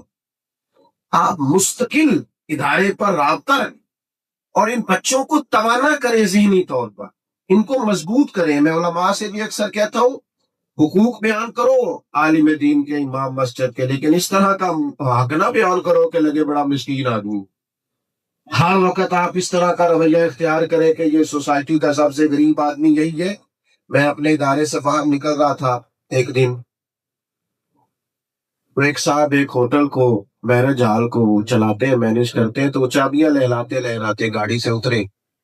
پیر صاحب رکیے گا، پیر صاحب رکیے گا. تو میرے پاس آ گئے، سلام کلام کے بعد کہنے لگے وہ بارات آئی تھی، کچھ کھانا اس میں بڑھ گیا، پھر ہم نے مزدوروں کو بھی کھلایا، پھر بھی بڑھ گیا، تو آپ طالب علموں کے لیے اسے منگوا لیں، میں نمبر دے دیتا ہوں، وہاں لڑکا موجود ہے تو کسی کو بھیجیں. مجھے غصہ بڑا کم آتا ہے، لیکن اس کا یہ مطلب نہیں کہ آتا ہی نہیں. ہاں ایٹ سے تے پکڑا پوار کردا لسی اور بھی بوٹیاں جان کم آتا ہے، لیکن اس کا یہ مطلب تو نہیں کہ آتا نہیں. تو میں پھر گاڑی سے نیچے اتر آیا. میں انہوں نے آخیا اگوں نہ ساڑھے مدرسے دے آلے دوالے نظر نہ آئی، جو سب سے بچ گیا ہے وہ میرے طالب علم کھائیں گے، وہ پتہ ہی کوئی نہیں. میں کہ تو روٹی کدی چکھی نہیں جڑی کئی باری اسی کھا ڈا بھی چڑوں خبردار آج کے بعد ایسا رویہ اختیار کیا 3 قسم کا مینیو الگ الگ صبح دوپہر شام ہم نے بنا کے دیا اور طالب علموں کے مشورے سے طے کیا مینو تو ایک بچہ آ کے وہ والد آ کے کہنے لگا تھوڑا کم ہولا کرو منڈا گھر جا کے روٹی پسند نہیں کرتا اور میں نے کہا خدا کے بندے تو مطلب ہمیں کیا سمجھتا ہے ہمارا معیار ہے ہمارا وقار ہے ہم سوسائٹی کے اندر جب نکلتے ہیں تو اللہ کا فضل ہے خدا کی دی ہوئی عزت کے ساتھ نکلنا کمزوری نہ دکھائیں اپنی زندگی میں کبھی کمزوری نہ دکھائیں اور آپ سے بھی عرض کروں گا ناراض نہیں ہونا آپ نے بچہ لے کے آگئے ایک دوست کہنے لگے انہوں داخل کر لو ساڑی بھی بخشی کا ذریعہ بن جائے میں کہ تو تے سہارا نہ لا تو بھی داخل ہو مدرسے تاکہ تو کسی بھی بخشی کا ذریعہ بنے یہ کیا چکر ہے ابھی آپ جوان ہیں آپ رات کی کلاس میں آ کے بیٹھے آپ خود بھی پڑھیں یہ کیا بات ہوئی یہ پڑھے اور آپ پھریں تمام صحابہ نے بڑی عمر میں علم حاصل کیا آپ بھی آئیں آپ کو درجنوں بیسیوں سینکڑوں مثالیں ملیں گی 40 سال کی عمر میں لوگ دین پڑھنے آئے یہ رسول اللہ کا دین ہے جس دور میں بھی آؤ گے محبوب کا دین لطف ہی عطا کرے گا ذوق آئے گا درد آئے سوز آئے اپنی طبیعت کے اندر کیفیات اور ذوق پیدا کریں ایک آخری بات میری ضرور لکھ لیں ہمارے ملک میں حالات اوپر نیچے آتے رہتے ہیں لیکن یہ ملک بھی ہمارا ہے ادارے بھی ہمارے ہیں جتنا اس ملک کے اندر لوگ بستے ہیں وہ کہیں سے بھی وابستہ ہو میں اکثر کہتا رہتا ہوں یہ سارے ہمارے اپنے ہیں کمیاں کمزوریاں ہر جگہ ہیں مایوسیاں نہ پھیلنے دیں کبھی بھی ہمارے ہاں مایوسیاں پھیلائی ادھر توجہ ہے آپ کی میری بات پر کہیں کوئی کمزوری ہے تو اس کا اظہار کریں لیکن کبھی بھی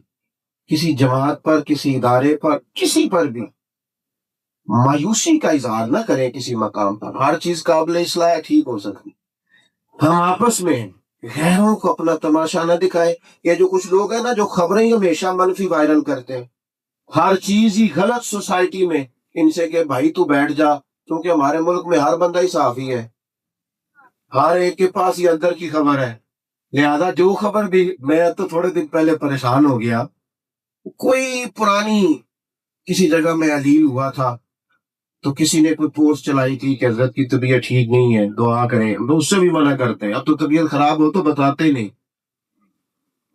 اس لیے کہ وہ دوستوں کو تکلیف ہوتی تو وہ پوسٹ کسی نے 8-10 دن پہلے وائرل کر دی کہ حضرت بڑے علیل ہیں تو مجھے میرے ایک بڑے عزیز ہیں پیارے ان کا فون آیا کہنے لگے آپ کس ہاسپٹل میں میں کہا رہا کہ تھوڑی مہربانی ہوگا سپتال کا نام نہ لے آ جائے آپ کو کیسے پتا چلا تو اس نے مجھے پوسٹ بھیجی میں کہ یہ تو کچھ 6 سال پرانی گل ہے کیا کریں کوئی ہوش ہونی چاہیے اس لیے مایوسیاں پریشانیاں صرف انہی کا اظہار نہ کرو پیار کی بولی بولو میٹھی بات کرو اور ایک دوسرے کو اچھے لفظوں کے اندر یاد کرو اچھائی کے ساتھ ذکر کرو اپنے اداروں سے جڑو قریب آؤ پیار اور محبت کی گفتگو میں آگے بڑھو کہیں بھی مایوسی نہیں ہے کہیں بھی کمزوری نہیں ہے آپ یقین کریں ایم فل سب سے زیادہ مدارس کے بچے کر رہے ہیں پی ایچ ڈی میں ہمارے بچے آ رہے ہیں ہمارے بچے ایسی گفتگو کرتے ہیں کہ لوگ حیران ہو جاتے ہیں کہتے ہیں مدرسے کا پڑھا ہوا بچہ آپ مدارس کے بچوں سے کبھی ملاقات تو کریں آپ نکلے تو صحیح انشاءاللہ یہی چراغ جلے گا تو روشنی ہوگی اللہ تعالیٰ قبلہ شاہ صاحب کی سرپرستی میں چلنے والے اس ادارے کو اور برکات عطا فرمائے وما علینا الا البلاغ المبین زندہ